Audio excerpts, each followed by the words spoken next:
আসসালামু আলাইকুম। প্রিয় শিক্ষার্থীরা, তোমাদেরকে আরো একবার স্কুল অফ এক্সেলেন্সের পক্ষ থেকে স্বাগত। আমাদের হিসাব বিজ্ঞানের প্রথম পত্রের ন্যায় আমরা আজকে হিসাব বিজ্ঞানের দ্বিতীয় পত্রেরও তোমাদের জন্য ফাইনাল রিভিশন ক্লাস নিয়ে চলে এসেছি।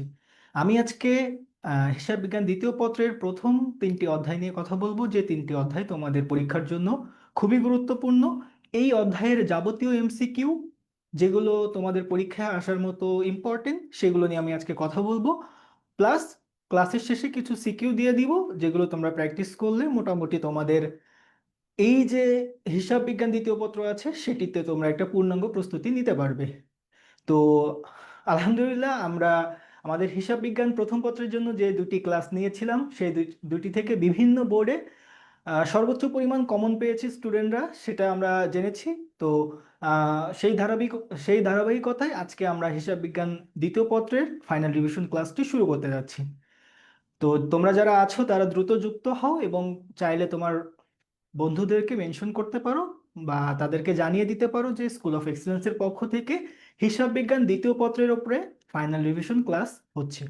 এই ক্লাসে তোমরা যারা যুক্ত আছো তোমরা তোমার বন্ধুদেরকে একটু জানাতে পারো।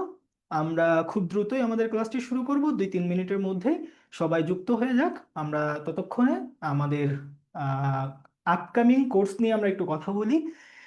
স্কুল অফ এক্সেলেন্স প্রথমবারের মতো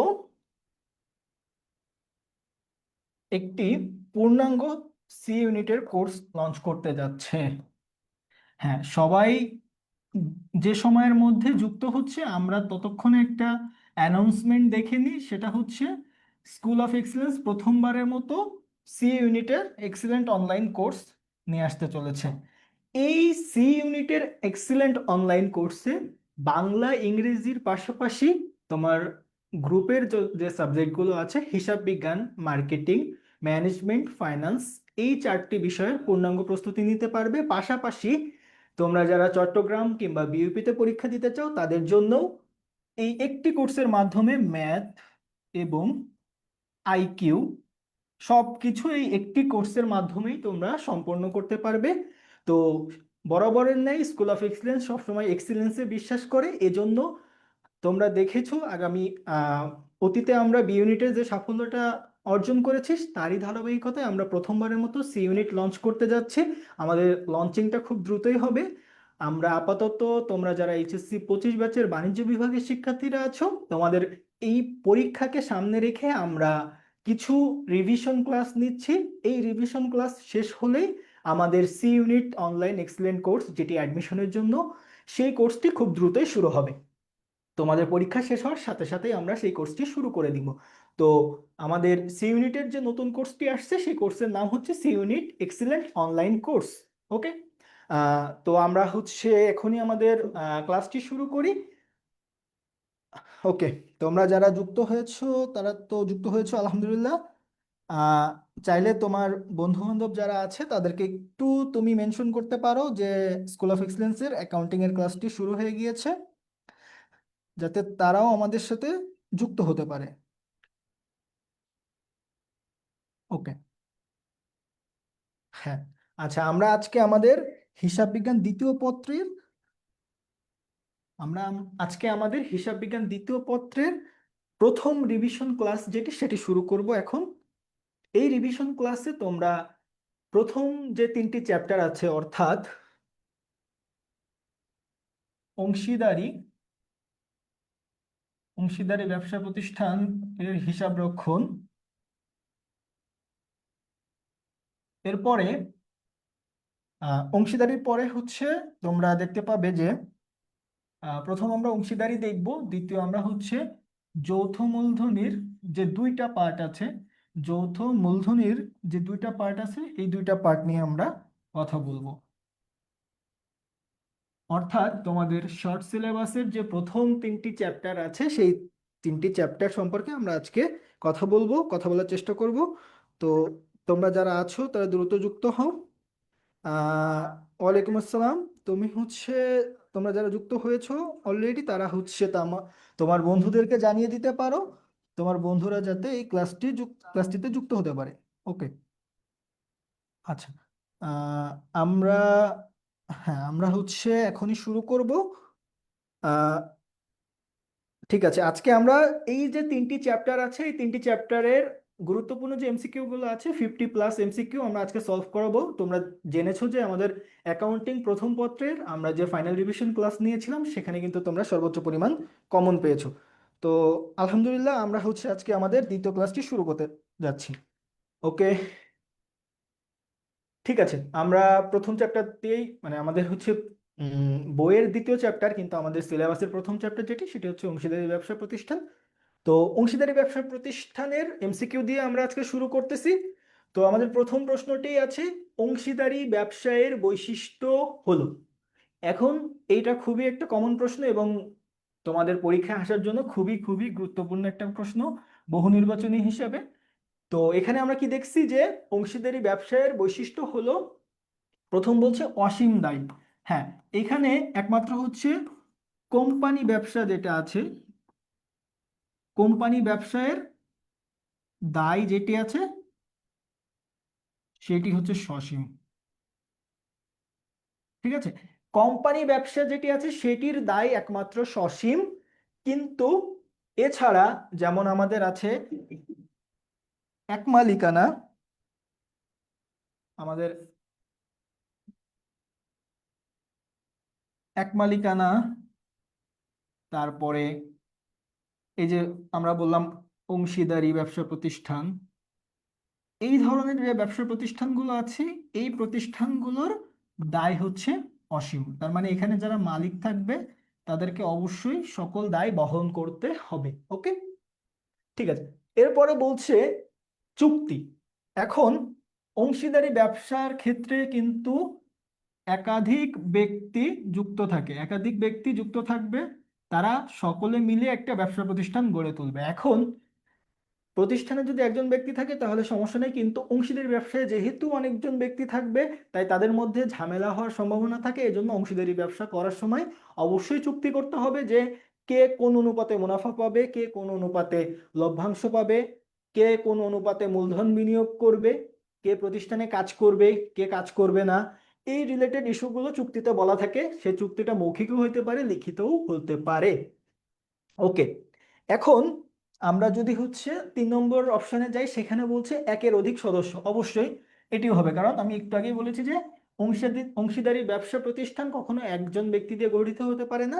যদি সেটি একজন ব্যক্তি দিয়ে গঠিত হয় সেটি হচ্ছে এক মালিকানা। ওকে, ঠিক আছে। ওকে সুমন শেখ, হ্যাঁ আমি আপনার কমেন্ট দেখেছি। আপনি আপনার বন্ধুদেরকে মেনশন করেন যে এখানে স্কুল অফ এক্সেলেন্সের পক্ষ থেকে অ্যাকাউন্টিং এর ফাইনাল রিভিশন ক্লাস হচ্ছে। তারা যদি এই ক্লাসটি করতে পারে ইনশাল্লাহ তাদের আগামী 13 তারিখ যে অ্যাকাউন্টিং এর দ্বিতীয় পত্রের পরীক্ষা আছে সেই পরীক্ষার একটি পূর্ণাঙ্গ প্রস্তুতি এই ক্লাস থেকেই তারা নিতে পারবে। আপনারা আপনারা হচ্ছে আমাদের আগের 2টা ক্লাস কিন্তু দেখেছেন অ্যাকাউন্টিং প্রথম পত্রের, যেখানে আমরা আমাদের গুরুত্বপূর্ণ এমসিকিউ গুলো যেগুলো আমাদের মনে হয়েছে যে গুরুত্বপূর্ণ সেইগুলোই আমরা আপনাদেরকে করিয়েছি। এবং আল্লাহর রহমতে আপনারা সেখান থেকে মোটামুটি একটা ভালো পরিমাণ কমন পেয়েছেন সকল বোর্ডেই। তো আচ্ছা, আমরা আমাদের হচ্ছে প্রশ্নে ফিরে আসি। আপনারা যুক্ত থাকেন এবং বন্ধুদেরকে চাইলে মেনশন করতে পারেন। ওকে, তো আমাদের তাহলে উত্তর কোনটি হচ্ছে? উত্তর হচ্ছে তিনটাই। অংশীদারি ব্যবসায় অসীম দায় আছে, চুক্তির মাধ্যমে গঠিত হয় এবং এখানে একের অধিক সদস্য থাকে। আমরা আমাদের দ্বিতীয় এমসিকিউতে চলে যাই। এখানে বলছে অংশীদারি কারবারের বিলোপ ঘটে। এখন অংশীদারি কারবার যেহেতু গঠিত হয় একের অধিক সদস্য নিয়ে, তখন যদি কোনো অংশীদারের মৃত্যু হয়ে যায়, তার মানে এখানে 5জন ব্যক্তি থাকলে 5জনের ভিতরে যদি একজনের মৃত্যু হয়ে যায়, তাহলে বাকি যারা আছে তারা কিন্তু এই ব্যবসাটি আর পরিচালনা করতে পারবে না। কারণ তাদের একজন অংশীদার চলে গিয়েছে, তারা যে চুক্তি অনুযায়ী শুরু করেছিল সেটি থাকতেছে না।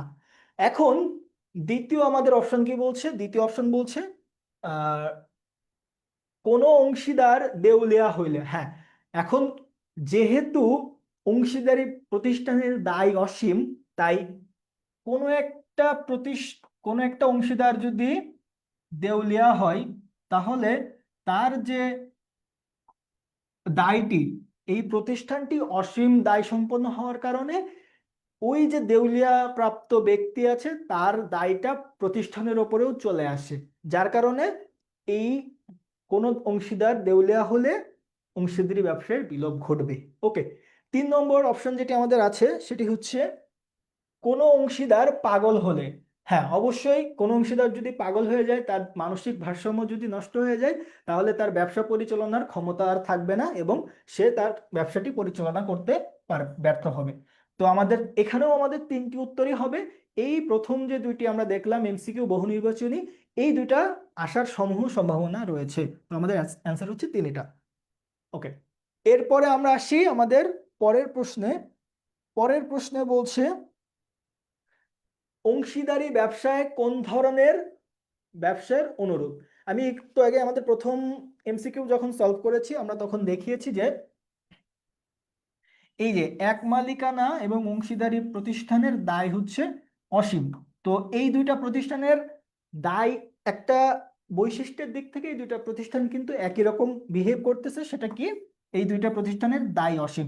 এজন্য আমাদের এই এমসিকিউটার উত্তর কি হবে যে অংশীদারি ব্যবসায় কোন ব্যবসায়ের অনুরূপ, তার মানে এক মালিকানা ব্যবসার অনুরূপ। কারণ কি, এই বাকি যে 3টি আছে সমবায়, সমবায় সমিতি, রাষ্ট্রীয় ব্যবসা বা কোম্পানি, এগুলোর দায় কিন্তু একটা সীমিত। ঠিক আছে, এগুলোর দায় হচ্ছে কি একটা লেভেলে সীমিত দায় সম্পন্ন এগুলো। এক্ষেত্রে এই এক মালিকানা এবং অংশীদারি যে দুটি ব্যবসা প্রতিষ্ঠান আছে এরা একটা বৈশিষ্ট্যের দিক থেকে একই রকম, সেটা হচ্ছে অসীম দায়। অসীম দায়। ওকে, তাহলে আমাদের 3 নম্বর এমসিকিউ এর সলভ হয়ে গেল। ওকে, এরপরে আমরা হচ্ছে আমাদের পরবর্তী এমসিকিউতে চলে যাই।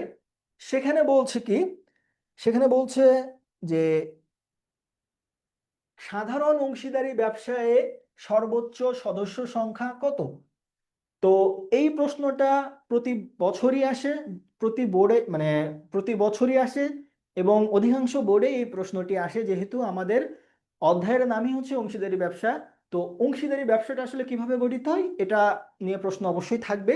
সেজন্য সাধারণ অংশীদারি ব্যবসা, এখন আমাদেরকে দুইটা ক্লাসিফিকেশন দেখতে হবে অংশীদারি ব্যবসার ক্ষেত্রে। অংশীদারি ব্যবসার ক্ষেত্রে দুইটা ক্লাসিফিকেশন আমাদেরকে দেখতে হবে। প্রথমটা হচ্ছে সাধারণ, আর ব্যাংকিং অংশীদারি ব্যবসা যদি হয় সেক্ষেত্রে কি হবে? সাধারণের ক্ষেত্রে সদস্য সংখ্যা থাকবে 2 থেকে 20 জন, আর ব্যাংকিং অংশীদারি ব্যবসার ক্ষেত্রে সদস্য সংখ্যা থাকবে 2 থেকে 10 জন। এই চার্টটা সবসময় মনে রাখতে হবে এবং এই চার্ট থেকে একটা প্রশ্ন আসবেই। ঠিক আছে, তো আমাদের সাধারণ অংশীদারি ব্যবসার ক্ষেত্রে সর্বনিম্ন আমাদেরকে কতজন থাকতে হবে? অবশ্যই 2 জন, মানে একের অধিক থাকতে হবে সর্বনিম্ন, এবং সর্বোচ্চ আমাদেরকে 20 জনের ওপরে যাওয়া যাবে না। যদি আমরা 20 জনের ওপরে চলে যাই তখন আমরা সেটাকে অংশীদারি ব্যবসা হিসেবে পরিচালনা করতে পারবো না, রেদার আমরা সেটাকে কোম্পানি ব্যবসায় রূপান্তর করে নিব। আর তারপরে আমাদের কি বলছে, এই অংশীদারি ব্যবসা প্রতিষ্ঠানটা যদি আবার ব্যাংকিং ব্যবসার ক্ষেত্রে কাজ করে সেক্ষেত্রে হচ্ছে সর্বোচ্চ 10 জন অংশীদার ব্যবসায় অংশ নিতে পারবে। ওকে, তাহলে আমাদের এখানে সাধারণ অংশীদার যেহেতু বলছে, আমাদের রাইট অ্যান্সার হচ্ছে 20। ওকে, খ নম্বর। আসি 5 নম্বর প্রশ্ন। 5 নম্বর প্রশ্নে আমাদেরকে কি বলছে? 5 নম্বর প্রশ্নে বলছে অংশীদারি ব্যবসায়ের ক্ষেত্রে মূল ভিত্তি কোনটি? অংশীদারি ব্যবসার ক্ষেত্রে মূল ভিত্তি কোনটি? এখন আমি একটু আগে যখন এই যে আগের এমসিকিউ সলভ করিয়েছি, হ্যাঁ এখানে এই যে অংশীদারি ব্যবসার বৈশিষ্ট্য হলো অসীম দায়, চুক্তি, একের অধিক মানে সদস্য সংখ্যা। তো এখানে আমরা বলেছিলাম যে অংশীদারি ব্যবসার ক্ষেত্রে কিন্তু একাধিক ব্যক্তিবর্গ থাকে, যার কারণে তাদের মধ্যে ঝামেলার সৃষ্টি হতে পারে। এজন্য তারা চুক্তি করে নেয় যে কিভাবে মূলধন দিবে, কে কতটা লভ্যাংশ পাবে। সেই চুক্তিটা মৌখিকও হতে পারে, লিখিতও হতে পারে। এজন্য অংশীদারি ব্যবসা গঠন করতে গেলে সবার আগে কি দরকার হবে? যারা অংশীদার আছে তাদের মধ্যে একটা চুক্তি থাকতে হবে। তাদের মধ্যে তারা চাইলে ঋণ প্রতিষ্ঠানে দিতেও পারে, নাও দিতে পারে। প্রতিষ্ঠানে নিবন্ধন আগে করবে না, আগে তারা নিজেদের মধ্যে চুক্তি করে নিবে যে আমরা এভাবে এভাবে আমরা ব্যবসা পরিচালনা করব এবং মুনাফা এভাবে বন্টন করব। তারপরে গিয়ে তারা অংশীদারি ব্যবসা নিবন্ধন করার জন্য রেজিস্ট্রার অফিসে তারা তাদের প্রতিষ্ঠানের নাম পাঠাবে। চলতি মূলধন তো আরো পরের বিষয়, কারণ এটা প্রতিষ্ঠান যখন নিবন্ধিত হয়ে যাবে তারপরে যখন কাজ শুরু করতে যাব তখন আমরা মানে ব্যবসা চলমান রাখার জন্য মূলধন যেটা নিব সেটি হচ্ছে আমাদের চলতি মূলধন। ওকে, এই এই প্রশ্নের পরবর্তী প্রশ্ন যেটি, এই প্রশ্নের সমাধান আমরা এর আগেই পেয়ে গিয়েছি, সেটি হচ্ছে ব্যাংকিং অংশীদারি ব্যবসায়ের সর্বোচ্চ সদস্য সংখ্যা কত। আমরা একটু আগেই এই যে স্লাইডে দেখেছি যে সাধারণ অংশীদারের ক্ষেত্রে সর্বোচ্চ হচ্ছে 20 এবং ব্যাংকিং অংশীদারি ব্যবসায়ের ক্ষেত্রে সর্বোচ্চ হচ্ছে 10। ওকে, তো আমরা এখান থেকে আমাদের রাইট অ্যান্সারটি পেয়ে গিয়েছি, তো এটার রাইট অ্যান্সার হচ্ছে 10। ওকে, এরপরে আমরা এখানে কিন্তু একটা সংমিশ্রণ রাখার চেষ্টা করেছি। এখানে আমরা যেমন শর্ট কোয়েশ্চেন টাইপসের এমসিকিউ রেখেছি, প্লাস আমরা বহু নির্বাচনী টাইপসের এমসিকিউ রেখেছি, কারণ আপনাদের পরীক্ষাতে এইচএসসি পরীক্ষাতে দুই ধরনের প্রশ্নই আসবে। এক্ষেত্রে আপনাদের থিওরিটিক্যাল যে এমসিকিউ গুলো আছে, যেগুলো হচ্ছে এরকম কাইন্ড অফ মুখস্থ টাইপের, এই এমসিকিউ গুলো আসবে, আপনাদের ওখানে ম্যাথ আসবে, প্লাস হচ্ছে বহু নির্বাচনী আসবে। তো সব এমসিকিউ এর একটা সংমিশ্রণ রাখার চেষ্টা করেছি আমরা, যাতে আপনাদের পূর্ণাঙ্গ একটি প্রস্তুতি সম্পন্ন হতে পারে। ওকে, এরপরে আমরা আসি কোন সালের আইন অনুযায়ী অংশীদারি কারবার গঠিত হয়। কোন সালের আইন অনুযায়ী অংশীদারি কারবার গঠিত হয়, এখানে এই আইন কত সালের এটি অবশ্যই মুখস্থ রাখতে হবে। সেক্ষেত্রে আমরা একটা জিনিস মাথায় রাখবো, সেটি হচ্ছে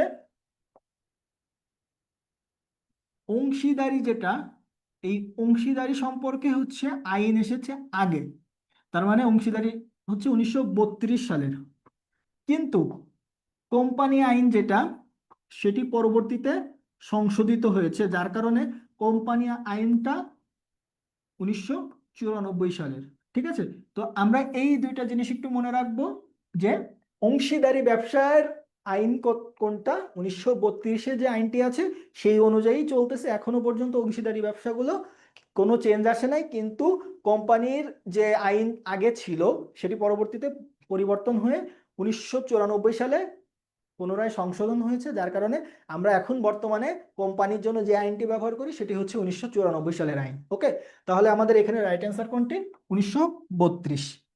ওকে, দেন আমরা হচ্ছে আমাদের পরবর্তী এমসিকিউতে চলে যাই। পরবর্তী এমসিকিউ কি বলছে, চুক্তির অবর্তমান। এই যে আমি বলেছিলাম যে অংশীদারি ব্যবসার মূল ভিত্তি হচ্ছে চুক্তি। এখন এই চুক্তি কোন কোন বিষয়ে হবে এটা চুক্তির মধ্যে উল্লেখ থাকবে। যেমন কি কি থাকতে পারে, কেউ ঋণ দিলে ঋণের ওপর কতটুকু সুদ পাবে, মূলধন দিলে মূলধনের ওপর কতটুকু সুদ পাবে, ঠিক আছে, আবার মুনাফাটা কিভাবে বন্টন হবে, ঠিক আছে, এই ধরনের যে প্রশ্নগুলো আছে সেগুলো এই চুক্তির মধ্যে উল্লেখ করা থাকে। যার কারণে একটা ব্যবসা প্রতিষ্ঠান যখন একটা হিসাবকাল শেষ করে তখন তারা যখন হিসাবে বসে যে আমরা টোটাল 5 জন মিলে অংশীদারি ব্যবসা শুরু করেছি, রহিম কত পাবে, করিম কত পাবে, আর সালাম কত পাবে, তো সেটা আমরা কিভাবে নির্ধারণ করি, এই যে চুক্তির মধ্যে উল্লেখ থাকে। এখন চুক্তি অবশ্যই অংশীদারি প্রতিষ্ঠানে হবে, কিন্তু চুক্তির মধ্যে মাঝে মাঝে কিছু জিনিস উল্লেখ নাও থাকতে পারে। সেক্ষেত্রে আমরা কি করব, সেক্ষেত্রে আমরা এই কিছু নিয়ম আছে, স্বতঃসিদ্ধ নিয়ম বলতে কিছু জিনিস যদি উল্লেখ না থাকে তাহলে অবশ্যই ধরে নিতে হবে। তেমনই একটা জিনিস হচ্ছে ঋণের সুদ। ঋণের সুদটা যদি চুক্তিতে কত পার্সেন্ট হবে এটা বলা না থাকে তাহলে অবশ্যই আমাদেরকে কত পার্সেন্ট ধরতে হবে, 6%। ঠিক আছে, ঋণের সুদ যদি অংশীদারি ব্যবসা প্রতিষ্ঠানের ঋণের সুদ সম্পর্কে কোনো কিছু বলা না থাকে তাহলে আমাদেরকে অবশ্যই 6% হিসেবে ধরতে হবে। ওকে, এরপরে আমরা আমাদের পরবর্তী এমসিকিউতে চলে যাই। পরবর্তী এমসিকিউ কি বলছে, চুক্তির অবর্তমানে অংশীদারি কারবারের অংশীদারদের মুনাফা বন্টন করা হয় কিভাবে। এই যে আমরা বলেছি যে চুক্তি অবশ্যই থাকবে, কিন্তু চুক্তির মধ্যে যদি কিছু জিনিস উল্লেখ না থাকে সেটা আমরা কি করে করব। এখন কোন একটা ব্যবসা প্রতিষ্ঠানে অংশীদাররা বিভিন্ন অনুপাতে মূলধন বিনিয়োগ করলো, বিভিন্ন অনুপাতে মূলধন বিনিয়োগ করার পরে তারা দেখলো যে কেউ একজন মূলধন বিনিয়োগ করেছে 50,000 টাকা, কেউ করেছে 60,000 টাকা, কেউ 70,000 টাকা। এখন যদি প্রতিষ্ঠানের যে চুক্তি আছে চুক্তিতে উল্লেখ না থাকে যে কে কত পার্সেন্ট আকারে মুনাফা পাবে বা কে কত ভগ্নাংশ, যেমন 1/2 বা 2/4, এভাবে যদি বলা না থাকে, তখন কি হবে? তখন অবশ্যই আমাদেরকে এই মুনাফা বন্টনটা সমানভাবে করতে হবে। কারণ কি? সম বন্টন আমাদেরকে অবশ্যই নিশ্চিত করতে হবে, কারণ এখানে কোনো পার্সেন্টেজ বা কোনো ভগ্নাংশ বলা নাই যে তারা কিভাবে তাদের মুনাফাটা বন্টন করবে। তার কারণে আমরা কি করব? আমরা একদম সোজাসাপটা নিয়ম সেটি হচ্ছে সমান অনুপাতে করব। মূলধন অনুপাতে কেন করব না? কারণ তারা হচ্ছে প্রতিষ্ঠানে মূলধন দিলেই যে আহ, সমান হারে তারা হচ্ছে লভ্যাংশ পাবে এমনটা না। পরিচালনায় অংশগ্রহণের অনুপাত, পরিচালনায় কর্মদক্ষতার অনুপাতে, এইগুলোর জন্য তারা আলাদা স্যালারি পাইতে পারে। যে তারা পরিচালনায় যখন অংশগ্রহণ করবে, পরিচালনায় অংশগ্রহণের জন্য কোম্পানি থেকে, কোম্পানি না, অংশীদারি ব্যবসা থেকে তারা আলাদা একটা স্যালারি পায়। তাদের ওই স্যালারিটা তাদের হচ্ছে কোম্পানির মুনাফা বন্টনের সাথে রিলেটেড না। ওকে, আমরা এরপরে আমাদের পরবর্তী এমসিকিউতে চলে যাই। পরবর্তী এমসিকিউ কি বলছে? হ্যাঁ, পরবর্তী এমসিকিউ বলছে চুক্তির অবর্তমানে অংশীদারি কারবারে মূলধনের উপরে কত হারে সুদ দিতে হয়। হ্যাঁ, এখন চুক্তিটা যদি বলা থাকে আমরা 8, 10, 15, 12 যে পার্সেন্ট বলা থাকবে আমরা সেই অনুযায়ী মূলধনের সুদটা দিব। কিন্তু যদি চুক্তিতে বলা না থাকে সেক্ষেত্রে আমরা কি করব? সেক্ষেত্রে আমরা মূলধনের ওপরে কোনো সুদ দিব না। কারণ তারা মূলধনটা দিছেই তো মুনাফার উদ্দেশ্যে। অংশীদাররা ব্যবসায় মূলধন বিনিয়োগ করেছে মুনাফা করার জন্য, যার কারণে নতুন করে তাদের মূলধনের উপরে কোনো সুদ প্রদান করা হয় না। কিন্তু যদি চুক্তির মধ্যে বলা থাকতো যে মূলধনের উপরে 10% হারে সুদ প্রদান করতে হবে, তাহলে অবশ্যই সেটা করতে হবে। ওকে, আচ্ছা, এরপরে আমরা আসি পরবর্তী এমসিকিউতে। পরবর্তী এমসিকিউ যেটি বলছে অংশীদারদের চলতি হিসাবের উদ্বৃত্ত কি। এটা খুবই গুরুত্বপূর্ণ একটা প্রশ্ন, তোমাদের এমসিকিউতে আসার মতো একটা প্রশ্ন। এখানে হচ্ছে দুইটা বিষয় থাকবে। অংশীদারদের চলতি হিসাব বলতে অংশীদাররা প্রতিষ্ঠানের থেকে আসলে আহ, তারা কি বেনিফিট পাচ্ছে নাকি তাদের মানে লস হচ্ছে, এই টাইপসের একটা জিনিস বোঝাবে। এখন আমাদেরকে এই দুইটা জিনিস মাথায় রাখতে হবে যে যদি ডেবিট উদ্বৃত্ত বলে, আমরা ডেবিট বলতে নর্মালি কোনগুলোকে বুঝি? ডেবিট সাইডে আমাদের হিসাব সমীকরণের কোন পার্টটা থাকে? সম্পদ পার্টটা থাকে। আর ক্রেডিট সাইডে আমাদের কোন পার্টটা থাকে? আমরা যদি ক্রেডিটের কথা চিন্তা করি, ক্রেডিটে থাকবে আমাদের দায়। তো অংশীদারের ক্ষেত্রেও তাই, যে অংশীদারদের যদি চলতি হিসাবে ডেবিট উদ্বৃত্ত থাকে তাহলে সেটি আমাদের সম্পদ নির্দেশ করবে, এবং যদি ক্রেডিট উদ্বৃত্ত থাকে তাহলে আমাদের কি নির্দেশ করবে? আমাদের দায় নির্দেশ করবে। তাহলে এখানে আমাদের রাইট অ্যান্সার কোনটি? সেটি হচ্ছে সম্পদ। ওকে, আচ্ছা, তাহলে এটি বোঝা গেছে। এখন আমরা আমাদের পরবর্তী এমসিকিউ যেটি আছে সেটিতে আমরা চলে যাব। আহ ঠিক আছে, আপনারা চাইলে এই যে ম্যাথ যখন আমি সলিউশন করব, আপনারা চাইলে আপনাদের ক্যালকুলেটর নিয়ে বসতে পারেন। আমার সাথে সাথে আপনারাও এই ম্যাথটি সলভ করলে কি হবে, আপনাদের একটা প্রস্তুতি এখান থেকেই হয়ে যাবে। পরবর্তীতে গিয়ে আপনাদের নতুন করে এই ম্যাথগুলো আর করা লাগবে না। আর থিওরিটিক্যাল পার্টগুলো তো আমি এখান থেকে বুঝিয়ে দিচ্ছি, তো আপনারা চাইলে আমার সাথে এখনই ক্যালকুলেটর নিয়ে বসে যান এবং এই ম্যাথটি সলভ করুন। এই টাইপসের যে ম্যাথ আরো যেগুলো আছে এগুলো সলভ করুন। তাহলে দেখবেন যে পরীক্ষায় হুবহু এই ম্যাথটা না আসলেও এইখান থেকে অ্যামাউন্ট গুলো চেঞ্জ করে দিয়ে পরীক্ষায় আপনাদের প্রশ্ন করা হবে। ঠিক আছে, ওকে, তাহলে আমরা হচ্ছে আমাদের পরবর্তী এমসিকিউ যেটা সেটা শুরু করি। এখানে কি বলছে আমরা দেখি একটু। প্রথমে বলছে ক, খ এবং গ যথাক্রমে 50,000, 60,000 এবং 70,000 টাকা মূলধন নিয়ে মৌখিক চুক্তি, যে এদের চুক্তিটা কি হয়েছে? মৌখিক একটা চুক্তি হয়েছে। ঠিক আছে, মৌখিক চুক্তির মাধ্যমে একটি অংশীদারি কারবার শুরু করে। ওকে, মূলধনের উপরে 10% সুদ। আমি বলেছিলাম যে মূলধনের উপরে সুদের কথা যদি বলা থাকে তাহলে আমরা পার্সেন্টেজ কাটবো, আর যদি বলা না থাকে তাহলে আমরা 0%, মানে কোনো মূলধনের উপরে কোনো সুদ প্রদান করব না। চুক্তিতে থাকলেও ঋণের সুদ সম্পর্কে এবং মুনাফা বন্টনের ব্যাপারে কিছু উল্লেখ করা হয়নি। তো এই দুইটা সম্পর্কে আমরা একটু আগে তিনটা সম্পর্কেই দেখেছি যে যদি মূলধনের উপরে সুদ কত পার্সেন্ট দিতে হবে এটা উল্লেখ যদি না থাকে তাহলে আমরা কি করব, তাহলে আমরা 0% মানে কোনো সুদ দিব না, কিন্তু যদি বলা থাকে তাহলে আমরা সেই হারে সুদ প্রদান করব। ওকে। আর চুক্তির অবর্তমানে ঋণের সুদ, যেটা ঋণের কথা যদি বলা না থাকে যে ঋণের উপরে কত পার্সেন্ট হারে সুদ দিতে হবে, তাহলে জেনারেল নিয়ম হচ্ছে আমরা 6% হারে সুদ ধরবো। ওকে। হ্যাঁ, আর মুনাফা বন্টনের বিষয়ে আমরা পড়েছিলাম কোথায়, এই যে চুক্তির অবর্তমানে অংশীদারি কারবারের অংশীদারদের মুনাফা বন্টন করা হয় সমান অনুপাতে, তাহলে তারা সেম অনুপাতে মুনাফা পাবে। ওকে, তাহলে আমরা আমাদের এই এমসিকিউতে চলে আসি। এখন বলছে ক ক অংশীদার যে আছে সে বছরের মাঝামাঝি সময়ে ঋণ হিসেবে কত টাকা দিল, 30,000 টাকা কারবারে আনয়ন করে। কখন? বছরের মাঝামাঝি সময়ে। এটা একটু আমরা খেয়াল রাখবো, কারবারে আনয়ন করে। এরপরে হচ্ছে বছর শেষে কারবারের মোট বা নিট মুনাফা যেটি হয় সেটি হচ্ছে 30,000 টাকা। তার মানে এই 30,000 টাকা থেকে এখন আমার যে এই তিনজন আছে এই তিনজন এই 30,000 টাকা নিজেদের মধ্যে নিবে। কিন্তু এই ক্ষেত্রে আমাদেরকে কিছু জিনিস মাথায় রাখতে হবে। প্রথম কথা হচ্ছে মূলধনের উপরে কিছু সুদ যাচ্ছে, তারপরে হচ্ছে ঋণের সুদ। তার মানে এই দুইটা জিনিসকে আমাদেরকে মাথায় রাখতে হবে, কারণ এই যে প্রতিষ্ঠানের মুনাফাটা হলো এই মুনাফার থেকে আগেই মূলধনের উপরে কিছু সুদ চলে যাবে এবং তারপরে কি হবে, ঋণের সুদ কিছুটা অংশীদাররা পাবে। এরপরে বাকি যেটা থাকবে সেটি আমরা সমান অনুপাতে অংশীদারদের মধ্যে আবার ভাগ করে দিব। তার মানে আমাদের এখানে বিষয়টা কি দাঁড়াচ্ছে, বিষয়টা হচ্ছে আমরা আগে আমাদের মুনাফা যেটা আছে সেই মুনাফা থেকে অবশ্যই কি করব, মূলধনের সুদ যেটা আছে মূলধনের সুদ, তারপরে হচ্ছে ঋণের সুদ, এই দুইটাকে আমরা কি করব, বাদ দিব। এই দুইটাকে আমরা যখন বাদ দিব তখন আমরা কি পাবো, তখন আমরা আমাদের মেইন যে মুনাফাটা আছে সেই মুনাফাটা আমরা পাবো, যেটি আমরা সমান অনুপাতে ভাগ করতে চাই।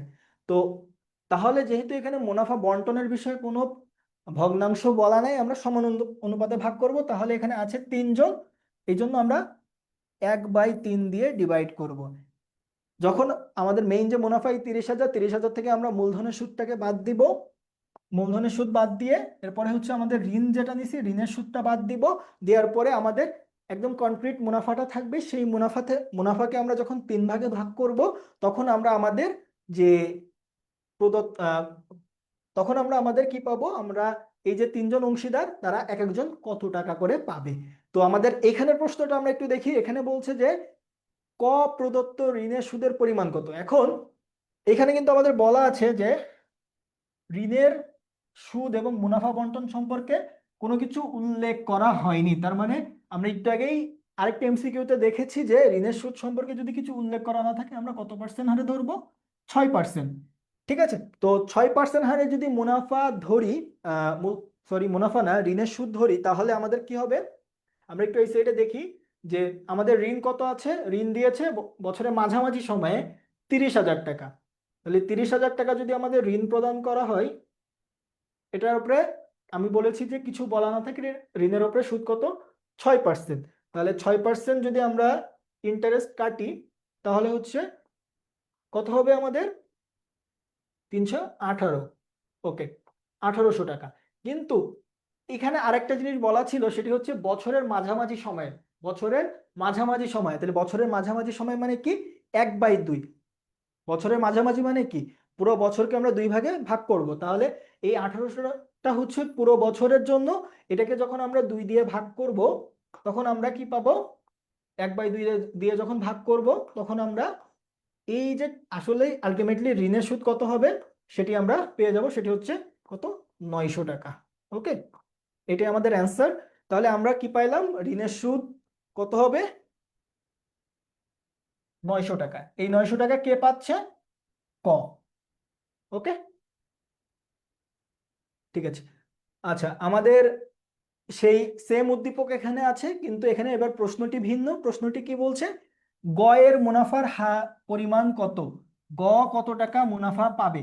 এখন আমি বলেছি যে এখানে ক, খ এবং গ তিনজনই সমান অনুপাতে মুনাফা পাচ্ছে, কিন্তু সমান অনুপাতে মুনাফা পাওয়ার আগে এখানে দেখেছিলাম যে মূলধনের সুদ এবং ঋণের সুদ বাদ দিতে হবে।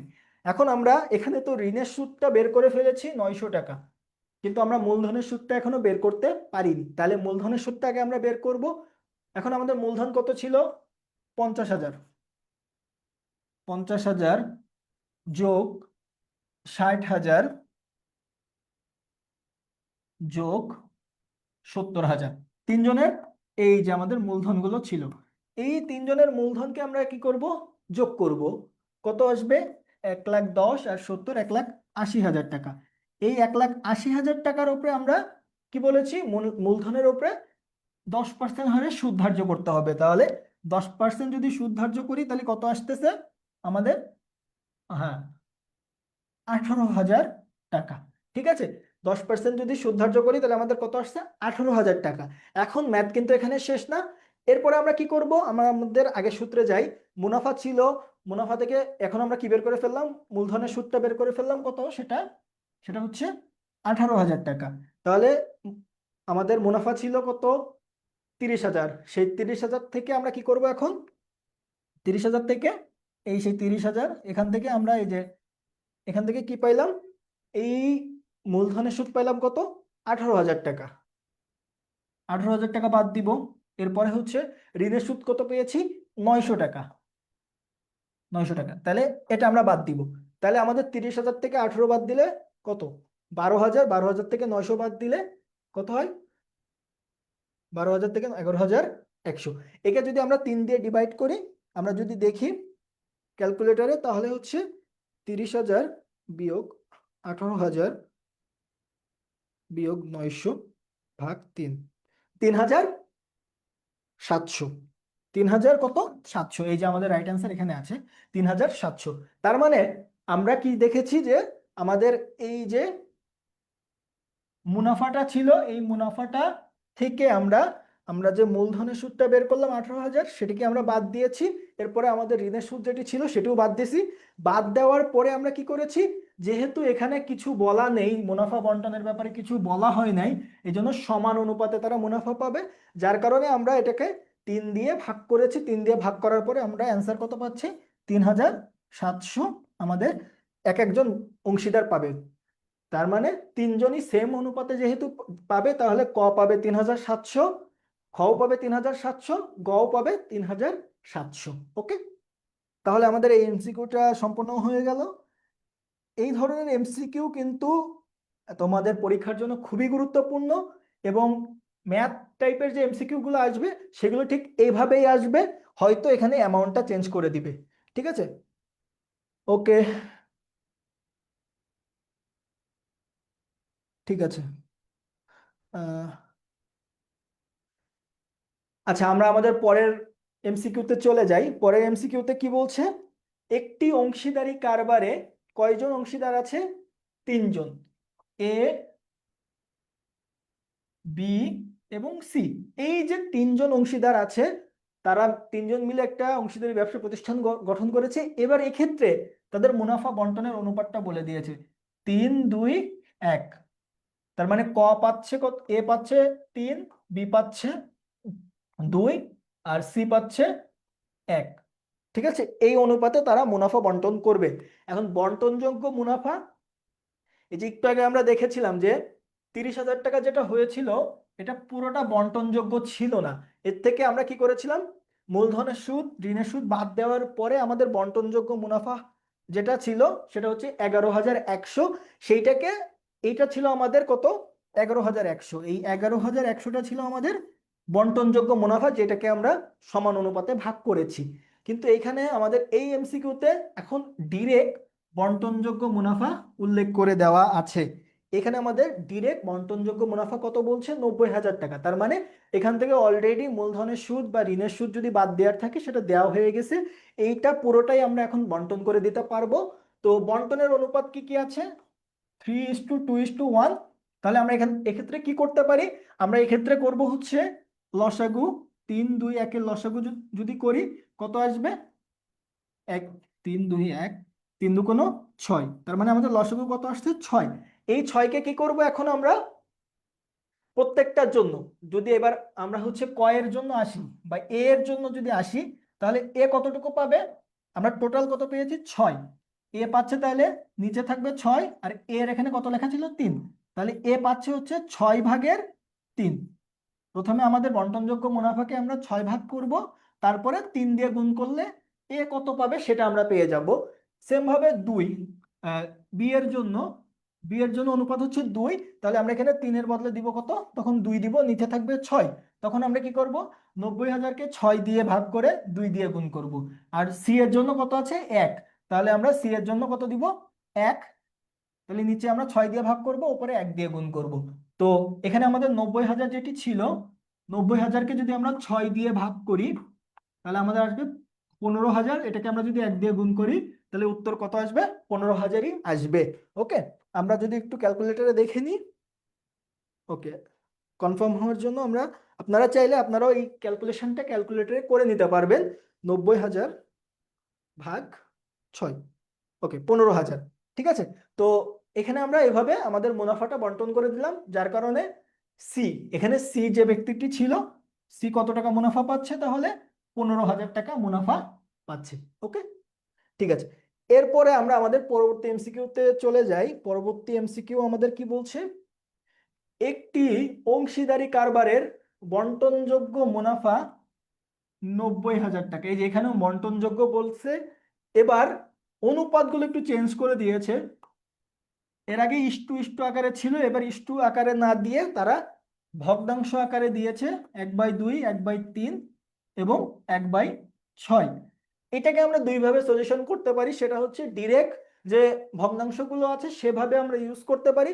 যেমন আমরা যদি কয়ের জন্য নেই, তাহলে হচ্ছে আমাদের বন্টনযোগ্য যে মুনাফাটা আছে সেটাকে জাস্ট 2 দিয়ে ভাগ করব, 2 দিয়ে ভাগ করে আমরা 1 দিয়ে গুণ করলেই আমাদের যে ক এর মানে মুনাফার অংশ কতটুকু সেটা আমরা পেয়ে যাচ্ছি। সেম ভাবে এবার ক্ষয়ের ক্ষেত্রে আমরা কি করব, ক্ষয়ের ক্ষেত্রে হচ্ছে 2 দিয়ে না, এবার হচ্ছে 3 দিয়ে ভাগ করব, করে 1 দিয়ে গুণ হবে। আর গয়ের ক্ষেত্রে কি হবে, 6 দিয়ে ভাগ হয়ে 1 দিয়ে গুণ হবে। তাহলে এবার আমাদের এখানে কি বলছে, দ্বিতীয় অংশীদারের কি চেয়েছে, তাহলে দ্বিতীয় অংশীদারের মুনাফা কত হবে। এখন দ্বিতীয় অংশীদারের ভাগ কত ছিল, 1/3। তাহলে আমরা কি করব, এই 90,000 যেটা পুরোটা আমাদের বন্টনযোগ্য মুনাফা ছিল, এই 90,000কে 1/3 দিয়ে গুণ করব, 3 দিয়ে ভাগ করলে কত আসবে আমাদের, 30,000 টাকা। এটাই আমাদের রাইট অ্যান্সার। ওকে, ঠিক আছে। তাহলে আপনারা আমাদের সাথে যারা আছেন তারা ঠিক এভাবেই আপনাদের পরীক্ষার খাতায় এমসিকিউটা সলভ করবেন, খুব দ্রুত এমসিকিউ সলভ করবেন। এই ধরনের ম্যাথে একটু সময় লাগে, তো সময় যাতে না লাগে আমরা একদম সহজ শর্টকাটে আমরা ম্যাথটা করার চেষ্টা করতেছি। ওকে, এরপরে হচ্ছে আমরা আমাদের পরবর্তী এমসিকিউতে চলে যাই। পরবর্তী এমসিকিউ কি বলছে, এ বি ও সি তিনজন অংশীদার, তাদের মুনাফা বন্টনের অনুপাত হলো 2:2:1। ব্যবসায়ের প্রয়োজনে 31শে মার্চ, এটা মনে রাখতে হবে, 31শে মার্চ 10,000 টাকা ঋণ প্রদান করে। ঠিক আছে, সি, এখানে এই যে সি অংশীদার ছিল, সি হচ্ছে ব্যবসায় কি করতেছে, 10,000 টাকা ঋণ দিচ্ছে, কিন্তু ঋণটা দিচ্ছে কখন, 31শে মার্চ, তার মানে 3 মাস অতিবাহিত হয়ে যাওয়ার পরে, 3 মাস পরে। ঠিক আছে, 3 মাস পরে যদি তারা হচ্ছে ঋণ প্রতিষ্ঠানে প্রদান করে, তাহলে একটা বছরে কত মাস থাকে, 12 মাস। 12 মাস থেকে 3 মাস যদি চলে যায়, 9 মাস থাকবে। এই 9 মাসের জন্য সে ঋণটা প্রতিষ্ঠানে দিয়েছে, তাহলে অবশ্যই সে 9 মাসের জন্যই সুদটা পাবে। তাহলে আমরা কি করব, তার ঋণের সুদ কত হবে, সে যেহেতু 10,000 টাকা ঋণ দিয়েছে, এবং আমরা পড়েছি একটু আগেই, দেখেছি যে এই যে ঋণের সুদ যদি বলা না থাকে তাহলে কত পার্সেন্ট, আমরা 6%। এটা নিয়ে একটা এমসিকিউ ছিল, এই যে ঋণের সুদ যদি বলা না থাকে আমরা কত পার্সেন্ট ইউজ করব, 6% ইউজ করব। তো হ্যাঁ, এই যে আমাদের এমসিকিউতে চলে আসি আমরা, এই যে তাহলে 10,000-এর উপরে আমরা কত পার্সেন্ট ইউজ করব, 6%, আমরা 6% যদি কাটি তাহলে কত আসবে আমাদের? 600 টাকা।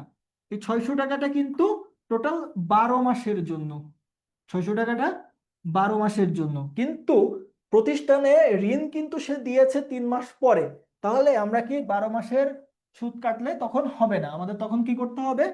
এই 600 টাকা যেটা ছিল এটা 12 মাসের জন্য, এই জন্য 12 দিয়ে ভাগ। আর আমাদের যেহেতু 3 মাস পার হয়ে গেছে, 9 মাস আছে, তাই 9 দিয়ে গুণ। তাহলে এটাকে আমরা যদি 12 দিয়ে ভাগ করে 9 দিয়ে যদি গুণ করি তাহলে কত আসবে? হ্যাঁ,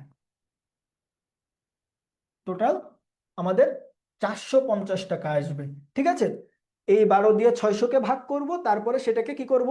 9 দিয়ে গুণ করব। ঠিক আছে, তাহলে আমাদের কত আসবে? আমাদের টোটাল মুনাফা কত আসবে? টোটাল ঋণের সুদ কত আসবে? 450। আমরা যদি এভাবে একটু করে দেখি, আমরা যদি ক্যালকুলেটরে করি তাহলে 600/12 × 9, 450 টাকা। তার মানে সে কিন্তু এই 600 টাকার মধ্যে পুরোটা সে কিন্তু ঋণের সুদ পাবে না, কারণ 600 ছিল 12 মাসের জন্য, সে পাচ্ছে কত? 450 টাকা। ওকে, ক্লিয়ার?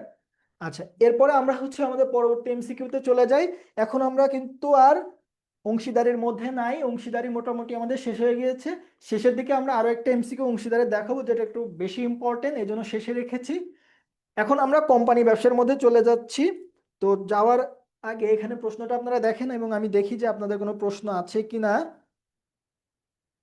যদি প্রশ্ন থাকে আপনারা করতে পারেন, আমি উত্তর দেওয়ার চেষ্টা করব। হ্যাঁ, আপনারা যারা যুক্ত আছেন আমাদের সাথে তারা চাইলে বন্ধুদেরকে মেনশন করতে পারেন। আপনার যারা বন্ধুরা আছে তাদেরকে মেনশন করবেন যে আমরা ফাইনাল রিভিশন ক্লাস নিচ্ছি আমাদের সেকেন্ড পেপারের ওপরে, ফাইনাল রিভিশন ক্লাস নিচ্ছি। ওকে, এই ক্লাসটা টোটাল 2টা ক্লাস হবে। আজকে একটা হচ্ছে, আর আগামীকালকে আরেকটা ক্লাস হবে আপনাদের ফাইনাল রিভিশনের সেকেন্ড পেপারের ওপরে, মানে টোটাল আপনারা 2টা করে ক্লাস পাচ্ছেন। এই ধারাবাহিকতা আপনাদের এক্সাম শেষ পর্যন্ত চলবে, মানে যতদিন আপনাদের এক্সাম শেষ না হচ্ছে। ব্যবসায় সংগঠন ও ব্যবস্থাপনার জন্য 2টা, প্রথম পত্রের জন্য 2টা রিভিশন ক্লাস পাবেন, দ্বিতীয় পত্রের জন্য 2টা, উৎপাদন ব্যবস্থাপনা ও বিপণনের প্রথম পত্রের জন্য 2টা পাবেন, দ্বিতীয় পত্রের জন্য 2টা পাবেন। ওকে, তো এই ফাইনাল রিভিশন ক্লাস চলতেছে, পাশাপাশি আমরা আরেকটা অ্যানাউন্সমেন্ট, সেটা আমরা প্রথমবারের মতো স্কুল অফ এক্সেলেন্সের পক্ষ থেকে সি ইউনিটের একটি অনলাইন এক্সেলেন্ট কোর্স লঞ্চ করতে যাচ্ছি। এটা প্রথমবারের মতোই। আপনারা যারা ঠিক আছে, আপনারা যারা বি ইউনিটের কোর্স আগে, আপনার যারা বন্ধুরা আছে তারা স্কুল অফ এক্সেলেন্সের সাথে বি ইউনিটে যুক্ত ছিল, যারা সাফল্যের সাথে বিভিন্ন বিশ্ববিদ্যালয়ে এখন পড়াশোনা করতেছে, তো স্কুল অফ এক্সেলেন্সের যে সাফল্য, সেই সাফল্যের ধারাবাহিকতায় একটি নতুন সংযোজন সি ইউনিট, যেটি আগে ছিল না। এবার প্রথমবারের মতো স্কুল অফ এক্সেলেন্স সি ইউনিটকে লঞ্চ করতেছে, যেখানে আমরা আপনাদের বাংলা ইংরেজির পাশাপাশি হিসাব বিজ্ঞান, ফিনান্স, ম্যানেজমেন্ট, মার্কেটিং এর যাবতীয় প্রস্তুতি আপনাদেরকে গুছিয়ে দিব। আমরা শুধু বলে দিব যে কোথা থেকে কিভাবে পড়বেন, আপনার দায়িত্ব পড়া, দেন আপনারা খুব সুন্দর মতো একটি আপনার স্বপ্নের বিশ্ববিদ্যালয়ের সিট কিন্তু নিজের করে নিতে পারবেন। ঠিক আছে, তো আমরা আমাদের মূল টপিকে ফিরি। হ্যাঁ, তো এখানে প্রশ্ন কি ছিল? প্রশ্ন কোনটিকে কোম্পানির সংবিধান বলা হয়? বাংলাদেশের যেমন বাংলাদেশ পরিচালনার জন্য একটি সংবিধান আছে, একটা কোম্পানি পরিচালনার জন্য তাদের একটা সংবিধান থাকে। এই সংবিধানটা কোম্পানির মূল দলিল, মানে এই মূল দলিলটা যদি না থাকে তাহলে একটা ব্যবসা প্রতিষ্ঠান গঠনই হইতে পারবে না, এবং পরিচালনা তো দূরে যাক। ঠিক আছে, তো এই কোম্পানি ব্যবসায়ের ক্ষেত্রে কোম্পানির সংবিধান বলা হয় কোনটিকে? এখন আমি যদি একটা একটা করে দেখি, এখানে প্রথমত বলা বিবরণপত্র। বিবরণপত্রটি কি? বিবরণপত্রের আরেক নাম প্রসপেক্টাস। হ্যাঁ, এই প্রসপেক্টাসটা মূলত কি জন্য ইউজ করা হয়?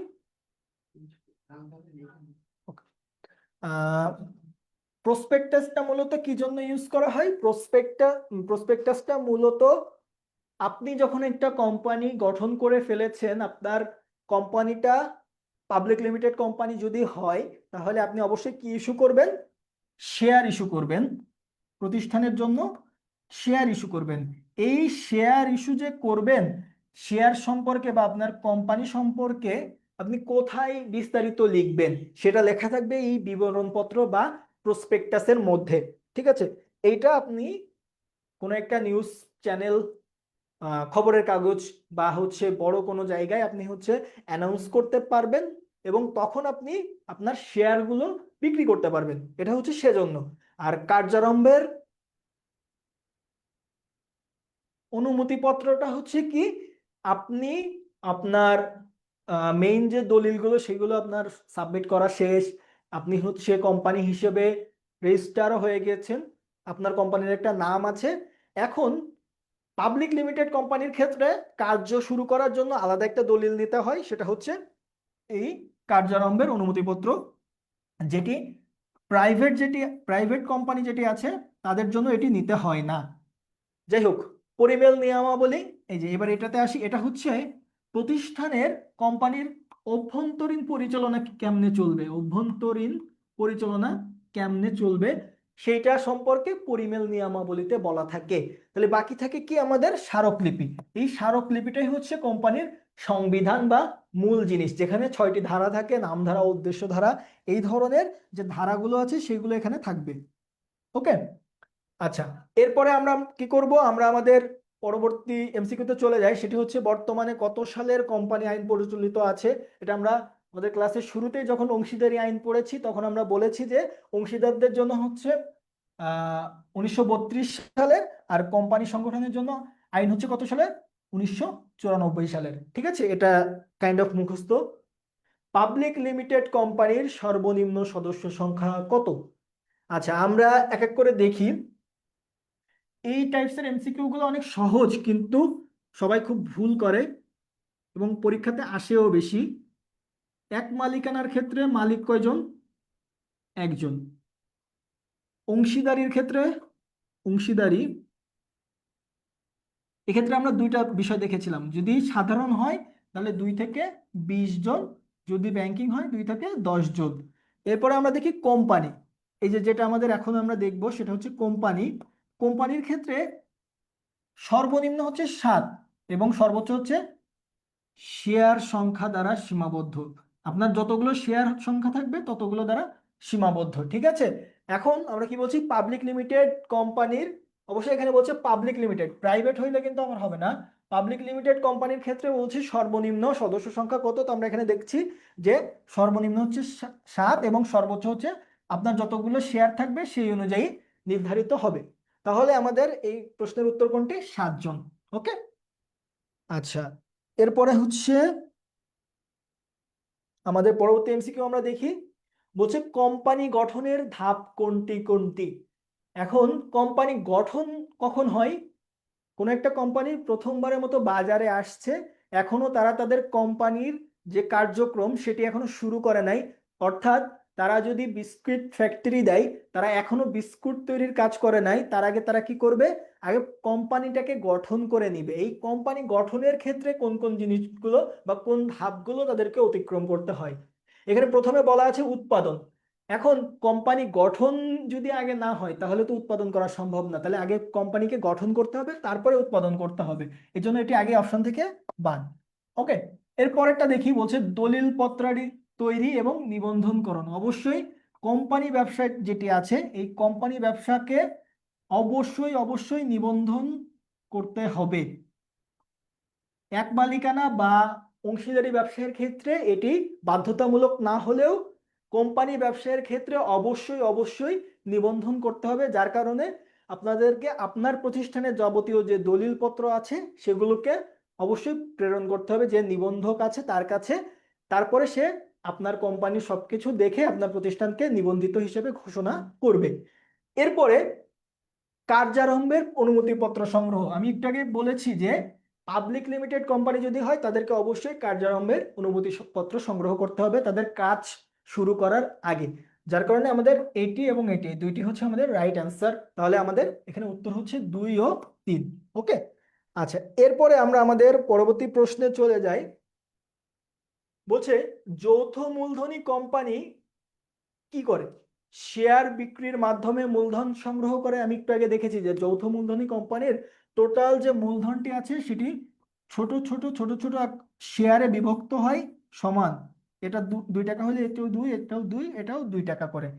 এটা জনগণের মাঝে বিক্রি করে তারা তাদের মূলধন সংগ্রহ করে। তার মানে এটি হচ্ছে রাইট অ্যান্সার হচ্ছে ব্যক্তির ন্যায় যে কোনো লেনদেনে অংশ নিতে পারে। অবশ্যই হ্যাঁ, আমরা আহ, আমরা যখন থিওরি পড়েছি তখন দেখেছি যে কোম্পানি অবশ্যই কৃত্রিম ব্যক্তিসত্তার অধিকারী। তার মানে কি, তারা ব্যক্তি না হয়েও ব্যক্তির মতো আচরণ করতে পারে, এই জন্য কোম্পানি নিজের নামে লেনদেন করতে পারবে। ওকে, 3 নম্বর বলছে যে কেবল আইনের মাধ্যমেই বিলুপ্তি হতে পারে। আমরা পড়েছি যে যৌথ মূলধনী কোম্পানি হচ্ছে সীমিত দায় সম্পন্ন কোম্পানি। তার মানে এখানে দেউলিয়া হয়ে কোম্পানি বিলুপ্ত হওয়ার তেমন কোনো সুযোগ নাই। কোনো অংশীদার কোনো শেয়ার হোল্ডার যদি দেউলিয়া হয় তার কারণে ব্যবসার উপরে কোনো প্রভাব পড়বে না, কিন্তু এই ব্যবসাটা কিন্তু চিরস্থায়ী হতে পারে যদি না কোনো আইন দ্বারা এটি বিলুপ্তি ঘোষণা করা হয়। তার আগ পর্যন্ত এই কোম্পানির নেচার হচ্ছে কোম্পানি ব্যবসা সবসময় চলতে থাকবে, তার একটা চলমান প্রতিষ্ঠান ধারণা রয়েছে। ঠিক আছে, তাহলে এটিও অ্যান্সার। তাহলে আমাদের রাইট অ্যান্সার হচ্ছে 3টা। ওকে, আচ্ছা, এরপরে আমরা আমাদের পরবর্তী এমসিকিউতে চলে যাই। ঠিক আছে, পরবর্তী এমসিকিউ কি? যৌথ মূলধনী কোম্পানি, এই যে আমরা একটু আগে যেটা দেখতেছিলাম, চিরন্তন অস্তিত্ব সম্পন্ন, নিবন্ধিত এবং সীমাহীন দায় বিশিষ্ট। এটা আমরা 3টা সম্পর্কে একটু আগে কথা বলেছি, যার কারণে এখানে নতুন করে আর বলার কিছু নাই। তার মানে আমাদের 3টাই অ্যান্সার। ওকে, আচ্ছা, এরপরে আমরা পরবর্তী এমসিকিউটা দেখি। পরবর্তী এমসিকিউতে কি বলছে? হ্যাঁ, এখানে হচ্ছে আইপিও এর পূর্ণ রূপ কি? আইপিও জিনিসটা কি আমরা একটু আগে পড়ানোর সময় বলতেছিলাম যে কোম্পানির যে মূলধন আছে সেটা ছোট ছোট শেয়ারে বিভক্ত। এই ছোট ছোট যে শেয়ারগুলো আছে এগুলো তো কোম্পানি নিজে বিক্রি করতে পারবে না, তারা এটা বিক্রি করার জন্য একটা ইনভেস্টমেন্ট ব্যাংককে হায়ার করে, যারা কোম্পানির হয়ে এই তাদের শেয়ারগুলোকে বিক্রি করে দেয়, সেটা অন্য আলোচনা। তো এই কোম্পানির হয়ে তারা যে শেয়ার বিক্রি করে দিবে, এটা কোথায় বিক্রি করবে? প্রাইমারি মার্কেটে বিক্রি করবে। এই প্রাইমারি মার্কেটে যে তারা প্রথমবারের মতো শেয়ারটা বিক্রি করতেছে এটাকে বলা হয় initial public offering. Initial public offering, then এই শেয়ারগুলো পরবর্তীতে নিজেদের মধ্যে ট্রেড করার জন্য সেকেন্ডারি একটা মার্কেট তৈরি হয়, সেকেন্ডারি মার্কেটে এগুলো ট্রেডিং হয়। তো এখানে ফুল ফর্মটা কি? Initial public offering. ওকে, এরপরে হচ্ছে কোম্পানির মূলধনের ক্ষুদ্র ক্ষুদ্র ও সমান, এই কথাটা একটু ইম্পর্টেন্স দিয়ে দেখতে হবে। বলছে সমান, সমান অংশকে কি বলবে? শেয়ার। আর যদি অসমান হয় তাহলে আমরা সেটাকে বলবো স্টক। ঠিক আছে, আর ঋণপত্র তো হচ্ছে আমি মানে কারোর কাছ থেকে ধার নিচ্ছি, বন্ড হচ্ছে আমি কারোর কাছ থেকে ধার নিচ্ছি, তার মানে এগুলো আমরা আমাদের দায়ের পার্ট। আর দায় কখনো মূলধনের অন্তর্ভুক্ত হবে না, তার কারণে এই দুটো অলরেডি বাদ। এখন শেয়ার এবং স্টকের মধ্যে হচ্ছে পার্থক্য কোনটা? শেয়ার হচ্ছে ক্ষুদ্র ক্ষুদ্র সমান অংশ আর স্টক হচ্ছে অসমান অংশ। ঠিক আছে, এই পরবর্তী এমসিকিউ আমরা এটা নিয়েই পাবো। এরপরে থাকবে লভ্যাংশ। পরের এমসিকিউ যেটা বলছে যে লভ্যাংশ যদি নগদে না দিয়ে শেয়ার দ্বারা পরিশোধ করা হয় তাহলে তাকে কোন ধরনের শেয়ার বলে? এখন আমরা এক এক করে দেখি। প্রথমে বলছে সাধারণ শেয়ার। সাধারণ শেয়ার কখন হয়? যখন কোম্পানি থেকে আপনারা প্রথমবারের মতন শেয়ার কিনতেছেন, নর্মালি একদম নর্মাল যে বৈশিষ্ট্য আছে সেইগুলো অনুযায়ী এটি এই শেয়ারটি মানে আপনারা কিনে এবং সেই অনুযায়ী আপনারা লভ্যাংশ গ্রহণ করবেন। সবার শেষে প্রথমে যারা তাদের কাছে আমরা দায়গ্রস্ত আছি, অর্থাৎ ঋণ নিয়েছি, ঋণপত্রের মাধ্যমে তাদেরকে দিব। তারপরে হচ্ছে অগ্রাধিকার শেয়ার যারা আছে, অগ্রাধিকার শেয়ার হোল্ডার যারা আছে তাদেরকে দিব, এবং সর্বশেষে গিয়ে আমরা সাধারণ শেয়ার হোল্ডারদেরকে লভ্যাংশ বন্টন করব। ওকে, তাহলে লভ্যাংশ যদি নগদে না দিয়ে শেয়ার দ্বারা পরিশোধ করা হয় তাহলে কোন ধরনের শেয়ার বলা হবে? সাধারণ শেয়ার তাহলে হচ্ছে না। অগ্রাধিকার শেয়ার, তারাও ওই যে বললাম যে জাস্ট সাধারণ অংশীদারের আগে তাদেরকে প্রায়োরিটি দেওয়া হবে। এখন হচ্ছে বোনাস শেয়ার এবং রাইট শেয়ার। রাইট শেয়ার কি? রাইট শেয়ার হচ্ছে আপনার প্রতিষ্ঠানে অলরেডি যারা এক্সিস্টিং যারা শেয়ার হোল্ডার আছে, তার মানে আপনার প্রতিষ্ঠানে অলরেডি তারা শেয়ার হোল্ডার আছে। এই মুহূর্তে কোম্পানি যদি নতুন করে আরো শেয়ার ছাড়তে চায়, সেক্ষেত্রে পুরাতন যে শেয়ার হোল্ডাররা ছিল তাদের কিন্তু প্রতিষ্ঠানের এই শেয়ারের ওপরে একটি রাইট বা অধিকার থাকবে, তারা সবার আগে ওই শেয়ারগুলো কেনার একটা অধিকার রাখে, যার কারণে তাদেরকে তখন একটা নির্দিষ্ট অনুপাতে শেয়ার তাদেরকে আগে দিতে হয়, যেই শেয়ারটার নাম হচ্ছে রাইট শেয়ার। তাহলে এটা হচ্ছে না, আমাদের একমাত্র কোনটা থাকে, বোনাস শেয়ার। এটা হচ্ছে কি, যে আপনি যখন প্রতিষ্ঠানে লভ্যাংশ হলো, সেই লভ্যাংশটাকে আপনি টাকা টাকাতে না দিয়ে, টাকা অর্থাৎ লভ্যাংশ আকারে না দিয়ে আপনি কি করলেন, সেটা একটা শেয়ার আকারে আপনার যে শেয়ার হোল্ডাররা ছিল তাদেরকে আপনি পরিশোধ করলেন, তাহলে এটা তখন হয়ে যাবে বোনাস শেয়ার। ওকে, এর পরের প্রশ্ন আমরা দেখি, বলছে মূলধনের অসম ক্ষুদ্র ক্ষুদ্র অংশকে কি বলে। একটু আগে আমরা দেখে আসছি যে সমান হইলে শেয়ার, অসম হইলে স্টক।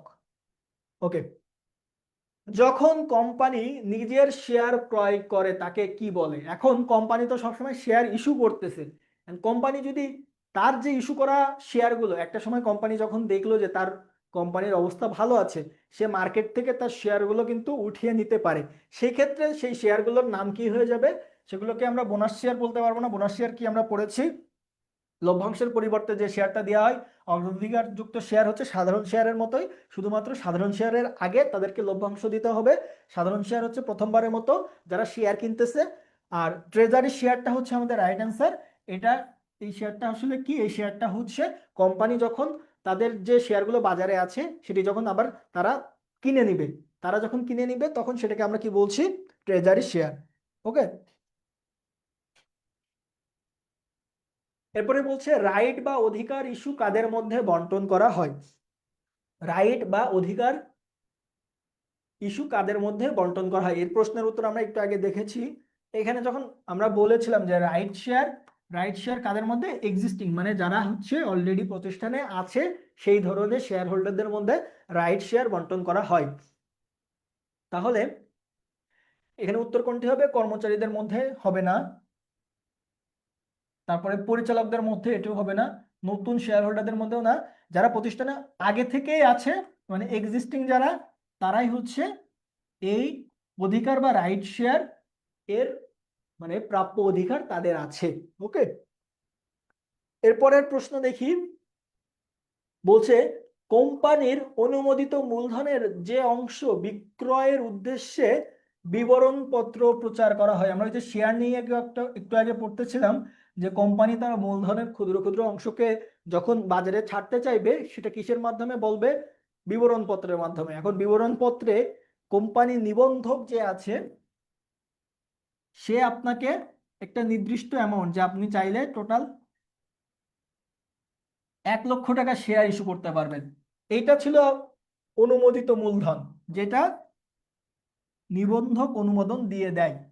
ঠিক আছে, এখন এই অনুমোদিত মূলধনের পুরোটাই কিন্তু কোম্পানি চাইলে ইস্যু নাও করতে পারে, সেক্ষেত্রে তারা যতটুকু ইস্যু করবে ততটুকু হচ্ছে ইস্যুকৃত মূলধন। ঠিক আছে, এই ইস্যুকৃত মূলধনের মধ্যে থেকে আবার অনেক সময় শেয়ার কেনার জন্য জনগণের সাড়া কম থাকতে পারে, তার মানে তারা, ধরো ইস্যু করা হয়েছে 30,000 শেয়ার, তারা কিনতে চাচ্ছে 10,000 শেয়ার। ঠিক আছে, তারা ইস্যু করা হয়েছে 30,000, তারা কিনতে চাচ্ছে 10,000 শেয়ার। এখন আমরা কি করব, তারা যখন ইস্যু করা হয়েছে 30,000, কিনতে চাচ্ছে 10,000, তখন আমরা কিন্তু তাদেরকে 30,000ই ইস্যু করে দিতে পারবো না, তখন তারা যেটা কিনতে চাচ্ছে 10,000, এই 10,000 তখন হয়ে যাবে বিলিখিত মূলধন। ঠিক আছে, ওকে, পরের প্রশ্ন কি বলছে, পরের প্রশ্ন বলছে তুষার অ্যান্ড কোম্পানি লিমিটেডের অনুমোদিত মূলধন হলো প্রতিটি 10 টাকা মূল্যের 50,000 শেয়ার, তার মানে তারা টোটাল 50,000 শেয়ার বাজারে ছাড়ার অনুমতি পাইছে। এখন এর মধ্যে থেকে তারা চাইলেই কম পরিমাণ ছাড়তে পারে, এবং তারা যে পরিমাণ ছাড়লো এর থেকেও কম পরিমাণ আবার আবেদন করতে পারে। তো সেক্ষেত্রে কি করতে হবে, বলছে ইস্যুকৃত মূলধনের 70% এবং বিলিখিত মূলধনের পরিমাণ হচ্ছে ইস্যুকৃত এর 80%। তার মানে আমার যে অনুমোদিত হলো 50,000, এই 50,000 এর মধ্যে থেকে 70% হচ্ছে আমার ইস্যুকৃত। তার মানে আমরা এই 50,000 শেয়ার পুরোটা ইস্যু করি নাই, 70% ইস্যু করেছি। 70% ইস্যু মানে হচ্ছে 35,000 শেয়ার আমরা ইস্যু করেছি। এই 35,000 শেয়ারের মধ্য থেকে আবার 80 ভাগ হচ্ছে তোমার বিলিখিত। তার মানে 35,000-এর 80 ভাগ হচ্ছে বিলিখিত। তাহলে 35,000-এর 80 ভাগ কত হবে আমাদের? আমরা যদি একটু দেখি, 35,000কে যদি আমরা 80% করি, 0.8, আমাদের কত হচ্ছে? 28,000 শেয়ার। এই 28,000 শেয়ার আমরা বাজারে ছেড়েছি। এই 28,000 শেয়ারের এখন প্রত্যেকটার মূল্য কত করে? 10 টাকা করে। প্রত্যেকটার মূল্য কত? 10 টাকা করে। তাহলে আমাদের টোটাল মূলধন কত? 2,80,000 টাকা। এই আমরা টোটাল 2,80,000 টাকার মূলধন বাজার থেকে নিতে পেরেছি। তাদের মধ্যে 28,000 টাকার শেয়ার আমরা ইস্যু করতে পেরেছি এবং ইস্যু করে আমরা 2,80,000 টাকার মূলধন আমরা গেইন করতে পেরেছি। ওকে, তাহলে অ্যান্সার কোনটা? এটা। ঠিক আছে, এরপরে আমরা হচ্ছে আমাদের পরবর্তী এমসিকিউতে চলে যাই। বলছে শেয়ার অবহার কোন ধরনের সম্পদ? এখন আমরা প্রতিষ্ঠানে যখন শেয়ার ইস্যু করব তখন শেয়ারটা চাইলে সমান, অবহার আর অধিহার, এই তিনটা ভাবে আমরা হচ্ছে শেয়ারটাকে ইস্যু করতে পারি। অবহার মানে কি? আমার যে লিখিত মূল্য আছে, লিখিত মূল্য যদি 10 টাকা থাকে, আমি 9 টাকায় যদি বিক্রি করি সেটা হচ্ছে অবহারে বিক্রি করেছি। আর আমার কোম্পানির শেয়ার যদি 10 টাকায় লিপিবদ্ধ থাকে, আমি সেটাকে যদি 10 টাকায় লিপিবদ্ধ থাকলে সেটাকে আমরা যদি 12 টাকায় বিক্রি করি, আমরা তার মানে হচ্ছে 12 টাকায় বিক্রি করলে আমরা অধিহারে বিক্রি করেছি। আর সমহার মানে কি? যেটা উল্লেখ করা আছে সেটাই, আমরা যে শেয়ারের মূল্য 10 টাকা লেখা আছে আমরা 10 টাকাতে ইস্যু করলাম। এটা হচ্ছে অবহার, অধিহার এবং সমান। ঠিক আছে, এখন আমরা যদি তাহলে এখানে কি বলছে? শেয়ার অবহার কোন ধরনের সম্পদ? এখন শেয়ার যে আমরা অবহারে ইস্যু করলাম, মানে আমার 10 টাকার আমার 10 টাকার শেয়ার আমরা হচ্ছে 10 টাকার শেয়ার 8 টাকায় আমি যদি ইস্যু করি, আমি কিন্তু মূলধন হিসেবে যদি আমি 100 শেয়ার ইস্যু করি, মূলধন হিসেবে কিন্তু 100 ইন্টু 10, তার মানে 1,000 টাকায় আমরা কিন্তু লিখতেছি। ঠিক আছে, আমরা কিন্তু মূলধন হিসেবে 1,000 টাকাই লিখতেছি, কিন্তু আমরা বিক্রি করেছিলাম কত টাকা দিয়ে? 8 টাকা দিয়ে। তাহলে 100 ইন্টু 8 যদি হয় 800 টাকা। আমরা কিন্তু বাজার থেকে টাকা নিয়ে আসতে পারছি, মানে উঠাইতে পারছি 800 টাকা, কিন্তু আমরা মূলধন হিসেবে লিখে রাখলাম 1,000 টাকা। এই 2,000 টাকা তো আমার গ্যাপ। এই 2,000 টাকা আমরা কি হিসেবে লিখতেছি? সম্পদ হিসেবে লিখতেছি, কিন্তু এই সম্পদের তেমন কোনো অস্তিত্ব আমরা খুঁজে পাচ্ছি না, যার কারণে এটাকে আমরা কি বলবো? অলিক সম্পত্তি। ওকে, এরপরে একটা সিম্পল একটা কোশ্চেন কিন্তু মনে রাখতে হবে, সেটা হচ্ছে আইন অনুযায়ী অবহারের সর্বোচ্চ হার কত? এটি হচ্ছে 10%। এটা মুখস্থ রাখতে হবে যে আমি যে একটু আগে দেখালাম যে কম মূল্যে শেয়ার ইস্যু করবে, এটা কতটুকু কম হইতে পারে। আমার শেয়ারের মূল্য যদি 10 টাকা থাকে, তাহলে 10 টাকার 10% কত? 10 টাকার 10% হচ্ছে কত? 1 টাকা। 1 টাকা। 100 টাকার 10% কত? 10 টাকা। তার মানে কোন একটা শেয়ারের মূল্য যদি 100 টাকা হয়, সে কিন্তু চাইলে 100 টাকার 10% কত? 10 টাকা। তার মানে 100 টাকা থেকে সে কমে, মানে 10 টাকা কমে সর্বোচ্চ শেয়ারটা ইস্যু করতে পারবে। তার মানে 90 টাকায় সে ইস্যু করতে পারবে, এর কমে সে শেয়ার ইস্যু করতে পারবে না। ঠিক আছে, ওকে, তাহলে এটা হয়ে গেল। এখন বলছে আমাদের অ্যাকাউন্টিং এর একটা হচ্ছে নীতিমালা আছে। এই নীতিমালার মাধ্যমে আমরা কি করি? অ্যাকাউন্টিং এর হিসাবগুলো করে থাকি। এখন এই নীতিমালাটা ইংরেজি ফুল ফর্মটা কি?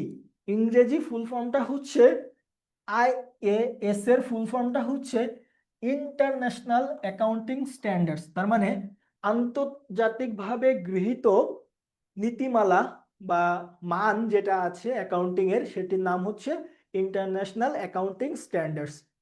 ঠিক আছে, ওকে। কোনটি আর্থিক বিবরণীর অংশ না? যেহেতু এটা আমাদের দ্বিতীয় পত্রের আর্থিক বিবরণী নিয়ে আমরা কথা বলতেছি, এখানে কিন্তু আমরা প্রথম পত্র যখন পড়েছি সেখানে কিন্তু 5টা দেখেছিলাম যে আমাদের আর্থিক বিবরণীর অংশ ছিল 5টি: বিশদায় বিবরণী, মালিকানা সত্ত্ব বিবরণী, আর্থিক অবস্থার বিবরণী, তারপরে হচ্ছে আমাদের নগদ প্রবাহ বিবরণী এবং শেষে ছিল নোট।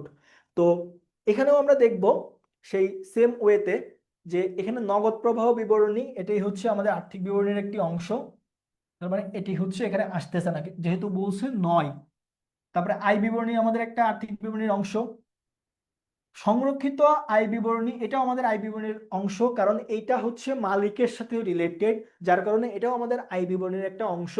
কিন্তু রেয়া মিলটা আমাদের কখনোই আয় বিবরণীর অংশ না, যার জন্য এটা হচ্ছে আমাদের রাইট অ্যান্সার। এবং এই রেয়া মিলটা কখন তৈরি করা হয়? আর্থিক বিবরণী প্রস্তুতের আগে, কারণ আমরা এই রেয়া মিল থেকে আর্থিক বিবরণীগুলো প্রস্তুত করি, এজন্য এটা আর্থিক বিবরণীর একটি অংশ না।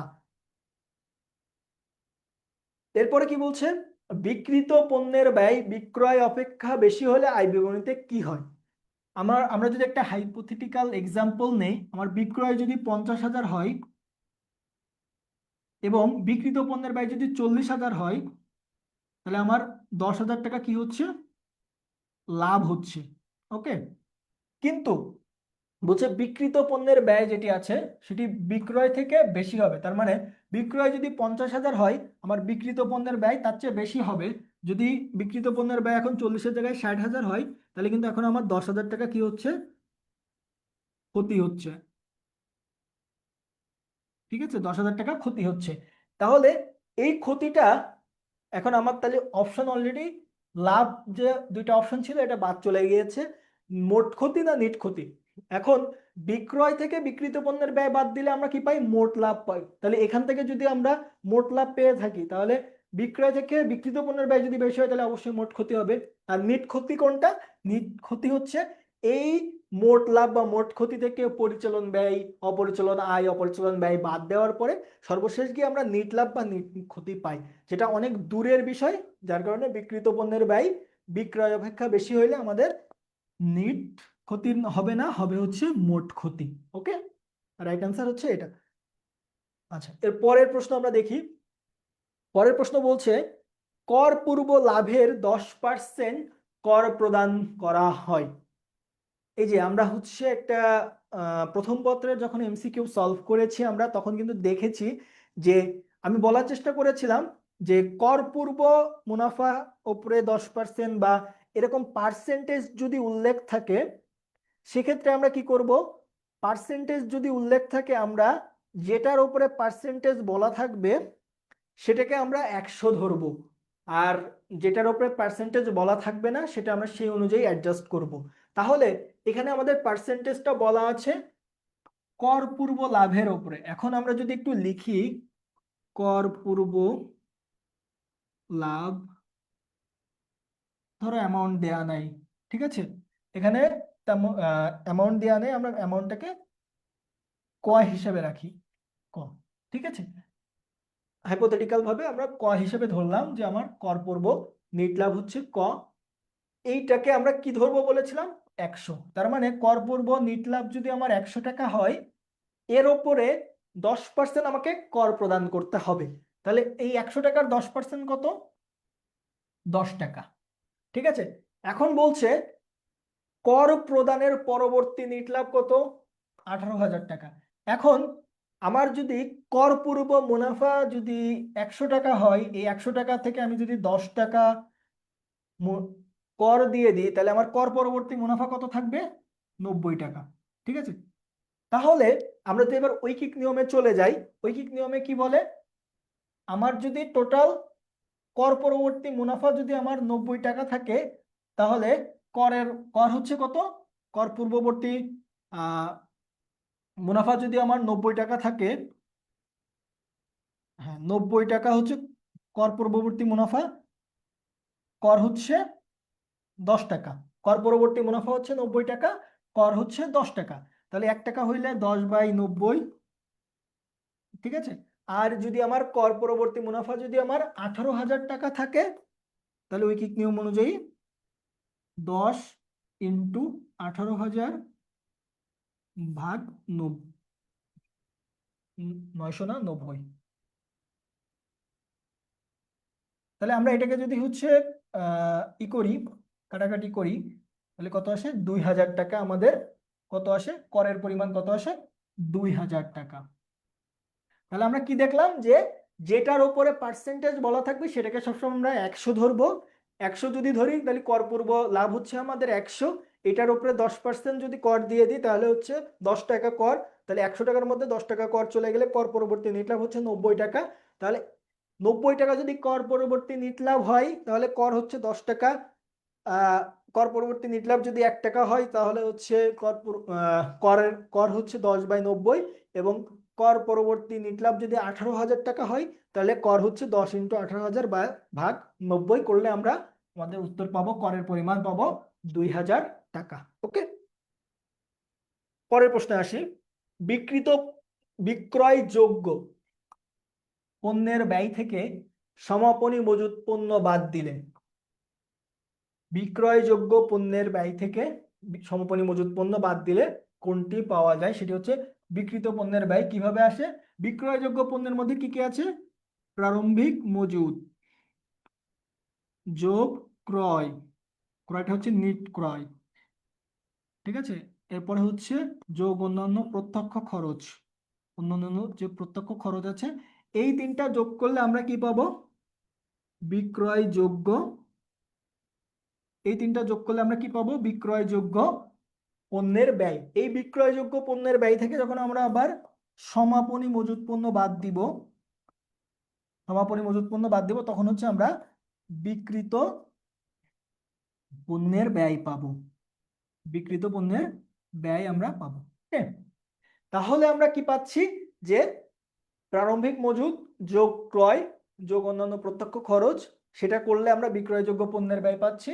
এই বিক্রয়যোগ্য পণ্যের ব্যয় থেকে সমাপনী মজুত পণ্য যখন বাদ দিব আমরা কি পাবো? বিক্রিত পণ্যের ব্যয়। ঠিক আছে, ওকে, তাহলে আমাদের রাইট অ্যান্সার হয়ে গেল। এখন হচ্ছে পরবর্তী এমসিকিউ দেখি। পরবর্তী এমসিকিউ কি বলছে? অবচয় কোন ধরনের ব্যয়? এটা আমরা প্রথম পত্রের এমসিকিউ সলভ করার সময় দেখেছি যে অবচয় হচ্ছে বকেয়া না, আমরা বকেয়া না, অনগদ, নগদ না, আমরা নগদ টাকায় কখনোই অবচয় দেই না, যার কারণে হচ্ছে এটা হবে না। দৃশ্যমানও না, এটা হচ্ছে অদৃশ্যমান। তাহলে রাইট অ্যান্সার কোনটি? অনগদ ব্যয়। এটা আমরা নগদ টাকার মাধ্যমে কাউকে দিই না।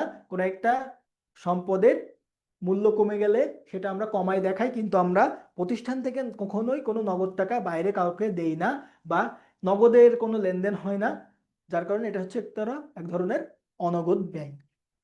ওকে, মুনাফার যে অংশ, পরবর্তী এমসিকিউ যেটা বলছে মুনাফার যে অংশ শেয়ার হোল্ডারদের মধ্যে বন্টন করে দেওয়া হয় তাকে কি বলে?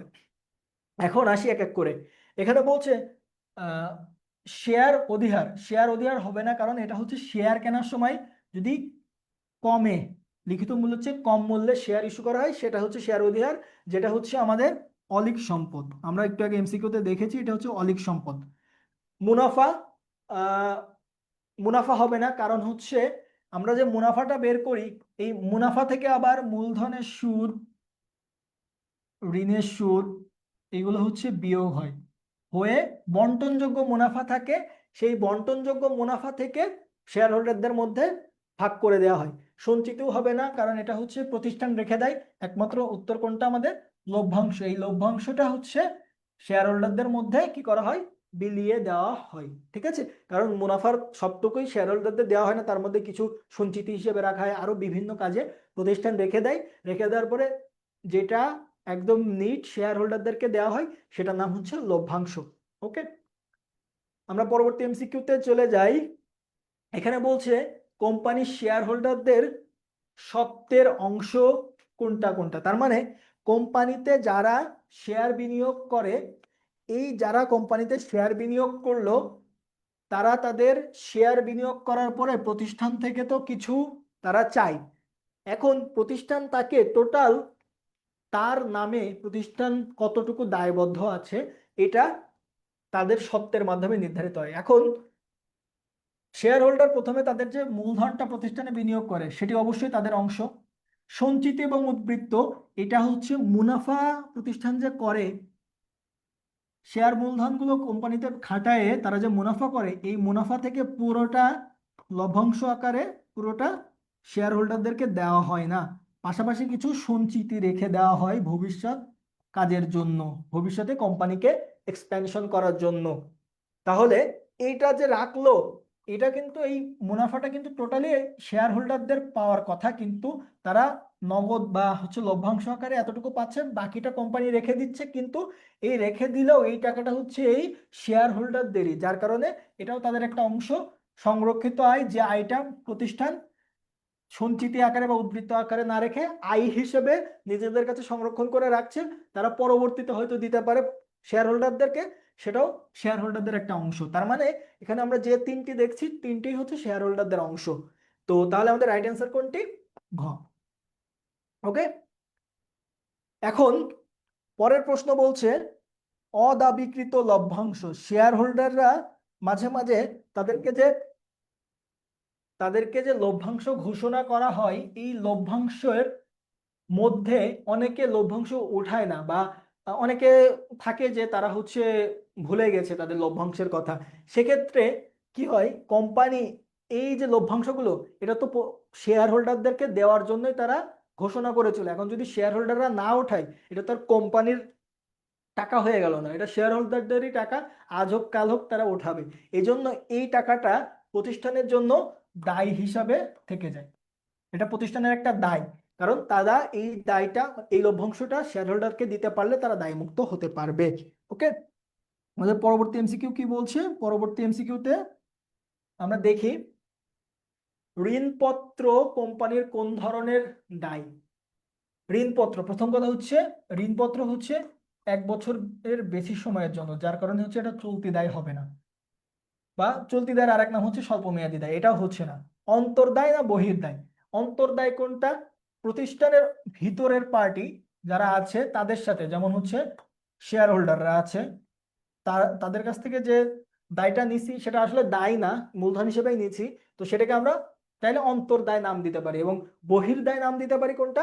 যেটা প্রতিষ্ঠানের সাথে সম্পর্কিত কোনো ব্যক্তিবর্গের সাথে রিলেটেড না, প্রতিষ্ঠানের বাইরের কেউ। যেমন ঋণপত্র, আমরা ব্যাংক বা অন্যান্য প্রতিষ্ঠান থেকে যখন ঋণপত্র ক্রয় করি, সেটি হচ্ছে আমাদের বহির্দায়। ওকে, আচ্ছা, এরপরে আমরা আমাদের পরবর্তী এমসিকিউটা দেখি। পরবর্তী এমসিকিউ হচ্ছে একটা ম্যাথ। এই ম্যাথে কি বলার চেষ্টা করতেছে?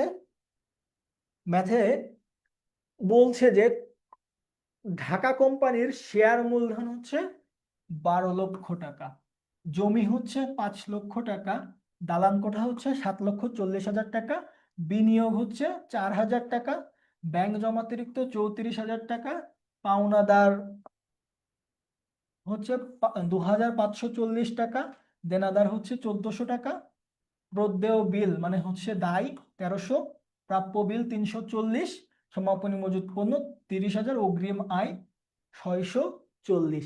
এখন বলছে চলতি সম্পদ। চলতি সম্পদ কোনগুলো? চলতি সম্পদ হচ্ছে যেটা 1 বছরের মধ্যে আমরা কি করতে পারি, ক্যাশে কনভার্ট করতে পারি। তাহলে এক এক করে দেখি। কোম্পানির মূলধন যেটি আছে এটা তো হচ্ছে মূলধনের অংশ, তার মানে অপোজিট, সম্পদ ইকুয়ালস টু দায় প্লাস মালিকানা সত্ত্ব, যে মূলধন হচ্ছে মালিকানা সত্ত্বের অংশ, তার মানে এটা আসার কোনো সুযোগ নাই। জমি, ওই যে জমি, হ্যাঁ জমি হচ্ছে আসবে না, কারণ কি, জমি হচ্ছে স্থায়ী সম্পদ, এটা 1 বছরের জন্য প্রতিষ্ঠান কেনে না, যার কারণে এটি আসবে না। দালান কোঠা, দালান কোঠাও সেম, এটা হচ্ছে স্থায়ী সম্পদ। বিনিয়োগ, এটা হচ্ছে দীর্ঘমেয়াদী, বিনিয়োগটা হচ্ছে দীর্ঘমেয়াদী বিনিয়োগ। বিনিয়োগ সম্পর্কে কিছু বলা না থাকলে এটাকে আমরা দীর্ঘমেয়াদী ধরে নিব। দীর্ঘমেয়াদী বিনিয়োগ 1 বছরের বেশি সময়ের জন্য করা হয়। ব্যাংক জমাতিরিক্ত হচ্ছে ব্যাংকে আমার যতটুকু টাকা জমা আছে তার চেয়ে আমি বেশি তুলে ফেলছি, যার কারণে এটা আমরা কিন্তু অলরেডি দায়বদ্ধ হয়ে গেছি, এখানে কিন্তু সম্পদ হওয়ার কোনো সুযোগ নাই। এরপরে পাওনাদার, পাওনাদার হচ্ছে আমি কারোর কাছ থেকে বাকিতে কিনলে, বাকিতে ক্রয় করলে, তাহলে এটাও আমাদের কি, দায়, তাহলে এটাও আসার সুযোগ নেই। এরপরে হচ্ছে এই যে আমাদের এবার আসবে হচ্ছে আমাদের রাইট অ্যান্সার গুলো, যেটা দেনাদার। দেনাদার আমাদের চলতি সম্পদ, কারণ দেনাদারের থেকে মোটামুটি আমরা আশা করতে পারি 1 বছরের মধ্যে টাকাটা পেয়ে যাব। যার কারণে এটা আমাদের হচ্ছে চলতি সম্পদের মধ্যে আসবে 10,400। এরপরে হচ্ছে প্রদেয় বিল। এই প্রদেয় বিলটাও হচ্ছে আমাদের দায়। আমরা বিলের মাধ্যমে যদি পণ্য কিনি সেটা হচ্ছে প্রদেয় বিল। প্রাপ্য বিল, এটা আমাদের সম্পদ। কেউ আমাদের কাছ থেকে বিলের মাধ্যমে পণ্য কিনলে সেটি হচ্ছে আমাদের জন্য চলতি সম্পদ, কারণ এই বিলটা আমরা 1 বছরের মধ্যে আদায় করতে পারবো বলে আশা করি। তাহলে হচ্ছে 340। তারপরে সমাপনী মজুত পণ্য, যেটা আমার ইনভেন্টরি, এটা হচ্ছে আমরা 1 বছরের মধ্যে এটা পণ্যে কনভার্ট করে বিক্রি করে আমরা ক্যাশ করতে পারি, যার কারণে এটা আমাদের চলতি সম্পদ 33,000 টাকা। আর অগ্রিম আয়, আমি হচ্ছে আমাদের অ্যাকাউন্টিং ফার্স্ট পেপার ক্লাসে আমরা দেখিয়েছিলাম যে আয় যদি অগ্রিম হয় তাহলে হচ্ছে দায়, আয় যদি বকেয়া হয় তাহলে সম্পদ, ব্যয় যদি অগ্রিম হয় তাহলে সম্পদ, আর ব্যয় যদি বকেয়া হয় তাহলে দায়। তো তাহলে এটা আমাদের কি, এটা হচ্ছে আমাদের দায়। যার কারণে সম্পদ কোনটা আসছে, 33 আর 10, 43, 43,300, 43,740। তাহলে আমাদের রাইট অ্যান্সার কত, 43,740, যেটা আমাদের এই ক নম্বর আছে। তার মানে আমাদের রাইট অ্যান্সার হচ্ছে ক। ওকে, এরপরে আমরা আমাদের পরের এমসিকিউতে চলে যাই। পরের এমসিকিউতে কি বলছে, আহ হ্যাঁ, পরের এমসিকিউতে বলছে ঢাকা, এই সেম উদ্দীপকটা এখানে আছে এবং বলতেছে যে চলতি দায়ের পরিমাণ কত। এখন আমরা দেখতেছি, একটু আগে দেখেছিলাম চলতি সম্পদ, এখন দেখবো আমরা কি চলতি দায়ের পরিমাণ কত। তো আমরা দেখেছিলাম যে দায় কোনটা কোনটা ছিল। দায় ছিল আমাদের এই যে ব্যাংক জমাতিরিক্ত, ব্যাংক জমাতিরিক্ত 34,000 টাকা, পাওনাদার ছিল, তারপরে প্রদেয় বিল ছিল। এই যে এই তিনটাই মূলত আমাদের কি ছিল, দায় ছিল। এই তিনটা দায়, এর তিনটাই হচ্ছে আমরা দেখতেছি যে চলতি দায়। ব্যাংক জমাতিরিক্ত হচ্ছে ব্যাংকের কাছ থেকে আমরা আমাদের যত জমা আছে তার চেয়ে আমরা বেশি উত্তোলন করে ফেলেছি, যার কারণে আমরা তাদের কাছে দায়বদ্ধ। তাহলে এটা আমাদের চলতি দায়, এটা আমরা 1 বছরের মধ্যে মোটামুটি পরিশোধ করে দিব। এরপর হচ্ছে পাওনাদার, এরপর হচ্ছে প্রদেয় বিল, এগুলো সবগুলো আমাদেরকে কি করতে হবে, 1 বছর সময়ের মধ্যে পরিশোধ করতে হবে। ওকে, যার কারণে আমাদের চলতি দায়ের মধ্যে এই তিনটা আসবে, 34,000, 2,540 এবং হচ্ছে 1,300। ওকে, তাহলে হচ্ছে কত হচ্ছে আমাদের, টোটাল হচ্ছে 34 আর 2 36, 37,840। তাহলে আমাদের রাইট অ্যান্সার কোনটি, 37,840। ওকে, ঠিক আছে। আচ্ছা, এটা আমাদের হয়ে গেল। এরপরে আমরা হচ্ছে আমাদের পরবর্তী এমসিকিউতে চলে যাই। পরবর্তী এমসিকিউ আমাদের কি বলছে, আহ আচ্ছা, এখন এই এমসিকিউটা সলভ করার ক্ষেত্রে আমাদেরকে কিছু বিষয় মনে রাখতে হবে। আহ উত্তোলনের পরিমাণ কত, বলছে উত্তোলনের পরিমাণ কত। এই উত্তোলনের পরিমাণ কত বের করার জন্য হচ্ছে আমাদেরকে কিছু সূত্র মনে রাখতে হবে। যদি বলে মাসের শুরুতে, মাসের শুরুতে, ঠিক আছে, যদি বলে মাসের মাঝামাঝিতে উত্তোলনের পরিমাণ নির্ধারণের ক্ষেত্রে আমাদেরকে অবশ্যই কিছু জিনিস মাথায় রাখতে হবে। এই এর মধ্যে কি কি বলছে, বলছে যে যদি মাসের শুরুতে হয়, যদি মাসের শেষে হয়, ও মাসের মাঝামাঝি এবং মাসের শেষে যদি এইরকম কথা বলা থাকে, সেক্ষেত্রে আমরা কি করব, সেক্ষেত্রে আমাদের কিছু নিয়ম মানতে হবে। সেই নিয়মগুলো হচ্ছে, মাসের শুরুতে বললে 6.5, মাসের মাঝে বললে মাসের যদি শেষে বলে তাহলে হচ্ছে 5 সরি, মাসের শেষে বললে 5.5, এবং যদি বলে মাসের মাঝামাঝি তাহলে আমরা হচ্ছে 6। তার মানে এই মাসের আমরা কি করব, আমরা যখন আমাদের মোট উত্তোলনের পরিমাণ বের করব, আমাদের যদি এরকম ইন্ডিকেশন থাকে যে মাসের শুরুতে না মাসের মাঝামাঝি না মাসের শেষে, তাহলে আমরা কি করব, এই সূত্রটা ব্যবহার করব। তো এখানে আমাদের কি বলছে, অংশীদারদের বার্ষিক মোট উত্তোলনের পরিমাণ কত। তাহলে অংশীদার যারা আছে, যেমন কি আছে, সজল প্রতি মাসে কত, মাসের শুরুতে হচ্ছে 500। তাহলে একে কি করব, সজলকে হচ্ছে 500 ইন্টু 6.5। জুয়েল প্রতি মাসের মাঝামাঝি সময়ে 100, 100 ইন্টু মাঝামাঝি হচ্ছে 6। আর শফিক প্রতি মাসের শেষে হচ্ছে কত, 1200। তাহলে 1200 × 5.5।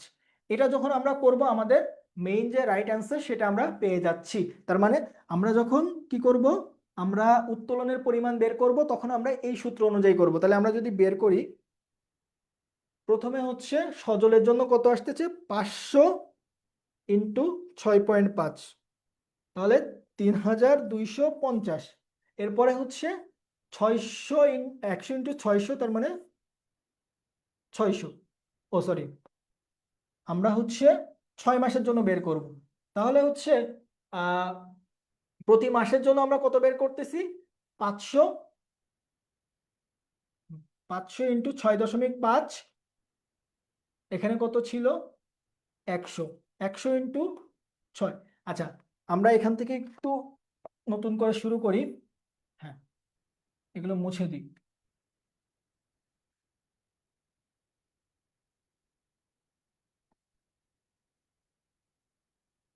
অংশীদারদের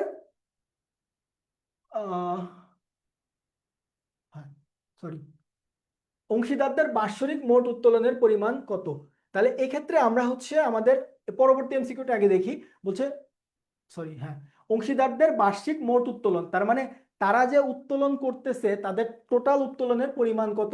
তা আমরা কি কি দেখেছিলাম, আমাদের সূত্র ছিল হচ্ছে মাসের শুরুতে হইলে আমরা দেখেছি যে 6.5, মাসের মাঝামাঝি হইলে 6 এবং মাসের শেষে হইলে 5.5। আমরা এই সূত্র যেটি আছে এটি আমরা এখানে ব্যবহার করব এবং ব্যবহার করে আমরা কি করব, আমাদের যে উত্তর আছে সেটা বের করব। এখন এখানে তিনজন অংশীদারের কথা বলা আছে, সজল, জুয়েল এবং শফিক। তারা কিন্তু একভাবে তাদের প্রতিষ্ঠান থেকে উত্তোলন করে নাই। তারা যখন উত্তোলন করেছে তখন তারা কেউ করেছে মাসের শুরুতে, কেউ করেছে মাসের মাঝামাঝি, কেউ করেছে মাসের শেষে। এখন তারা কিন্তু বিভিন্নভাবে তাদের এই উত্তোলনটা করেছে। এখন আমরা যখন উত্তোলনের পরিমাণ বের করব তখন আমরা কি করব, হ্যাঁ, তখন আমরা করব হচ্ছে তাদের এই উত্তোলনের 6.5, 6 এবং 5, এই তিনটারই আমরা ব্যবহার এখানে করব এবং এই তিনটা ব্যবহার করে আমরা তাদের উত্তোলনের মোট পরিমাণটা বের করব। এখন তাদের উত্তোলনের যদি মোট পরিমাণ বের করতে চাই তাহলে এক্ষেত্রে হচ্ছে 500 ছিল প্রথমটা, এই যে 500, 500 হচ্ছে 500 × 12। এরপরে হচ্ছে তারপরে কত ছিল, 100, 100 × 12। আর হচ্ছে আরেকটা কত ছিল, 1200, 1200 × 12। তাহলে আমরা যদি এটাকে হিসাব করি তাহলে আমরা তাদের টোটাল যে উত্তোলন সেটা আমরা পাবো 5 12 60, 6000 টাকা, 1200 টাকা। আর এটা করলে টোটাল মিলে আমরা কত পাচ্ছি, 31200 টাকা। তার মানে তারা এই টোটাল বছরে কত পেয়েছে, কত উত্তোলন করেছে, 31200 টাকা। এই 31200 টাকা তারা উত্তোলন করলো। এই উত্তোলনের ওপরে এবার হচ্ছে আমরা সুদ যখন ধার্য করব তখন আমরা আমাদের এই সূত্রটা ইউজ করব। তার মানে আমরা এতক্ষণ কিন্তু যে সূত্রটা দেখেছি এই সূত্রটা কিন্তু আমাদের উত্তোলনের পরিমাণ নির্ধারণে কাজে লাগতেছে না। এটা আমরা কি করব, এই পরবর্তী এমসিকিউতে দেখতেছি। উত্তোলনের যখন সুদ ধরবো তখন আমরা ওইভাবে ধরবো। তাহলে কি করব, এই এখন আমাদের কি বলছে, উত্তোলনের ওপর বার্ষিক যদি 5% হারে সুদ ধার্য করতে হয় তাহলে শফিকের উত্তোলনের সুদের পরিমাণ কত। এখন শফিক কত উত্তোলন করেছিল, শফিক হচ্ছে, হ্যাঁ, প্রতি মাসের শেষে 1200 টাকা উত্তোলন করেছে। তার মানে 1200 × 12, তাহলে কত আসে আমাদের, 12 × 12 আমরা যদি ক্যালকুলেটর করি তাহলে হচ্ছে আমাদের কত আসতেছে, 1200, সরি, হ্যাঁ, এই যে আমাদের 1200 × 12, তাহলে 1200 × 12, 14400 টাকা। এই টোটাল বছরে সে হচ্ছে 14400 টাকা উত্তোলন করেছে।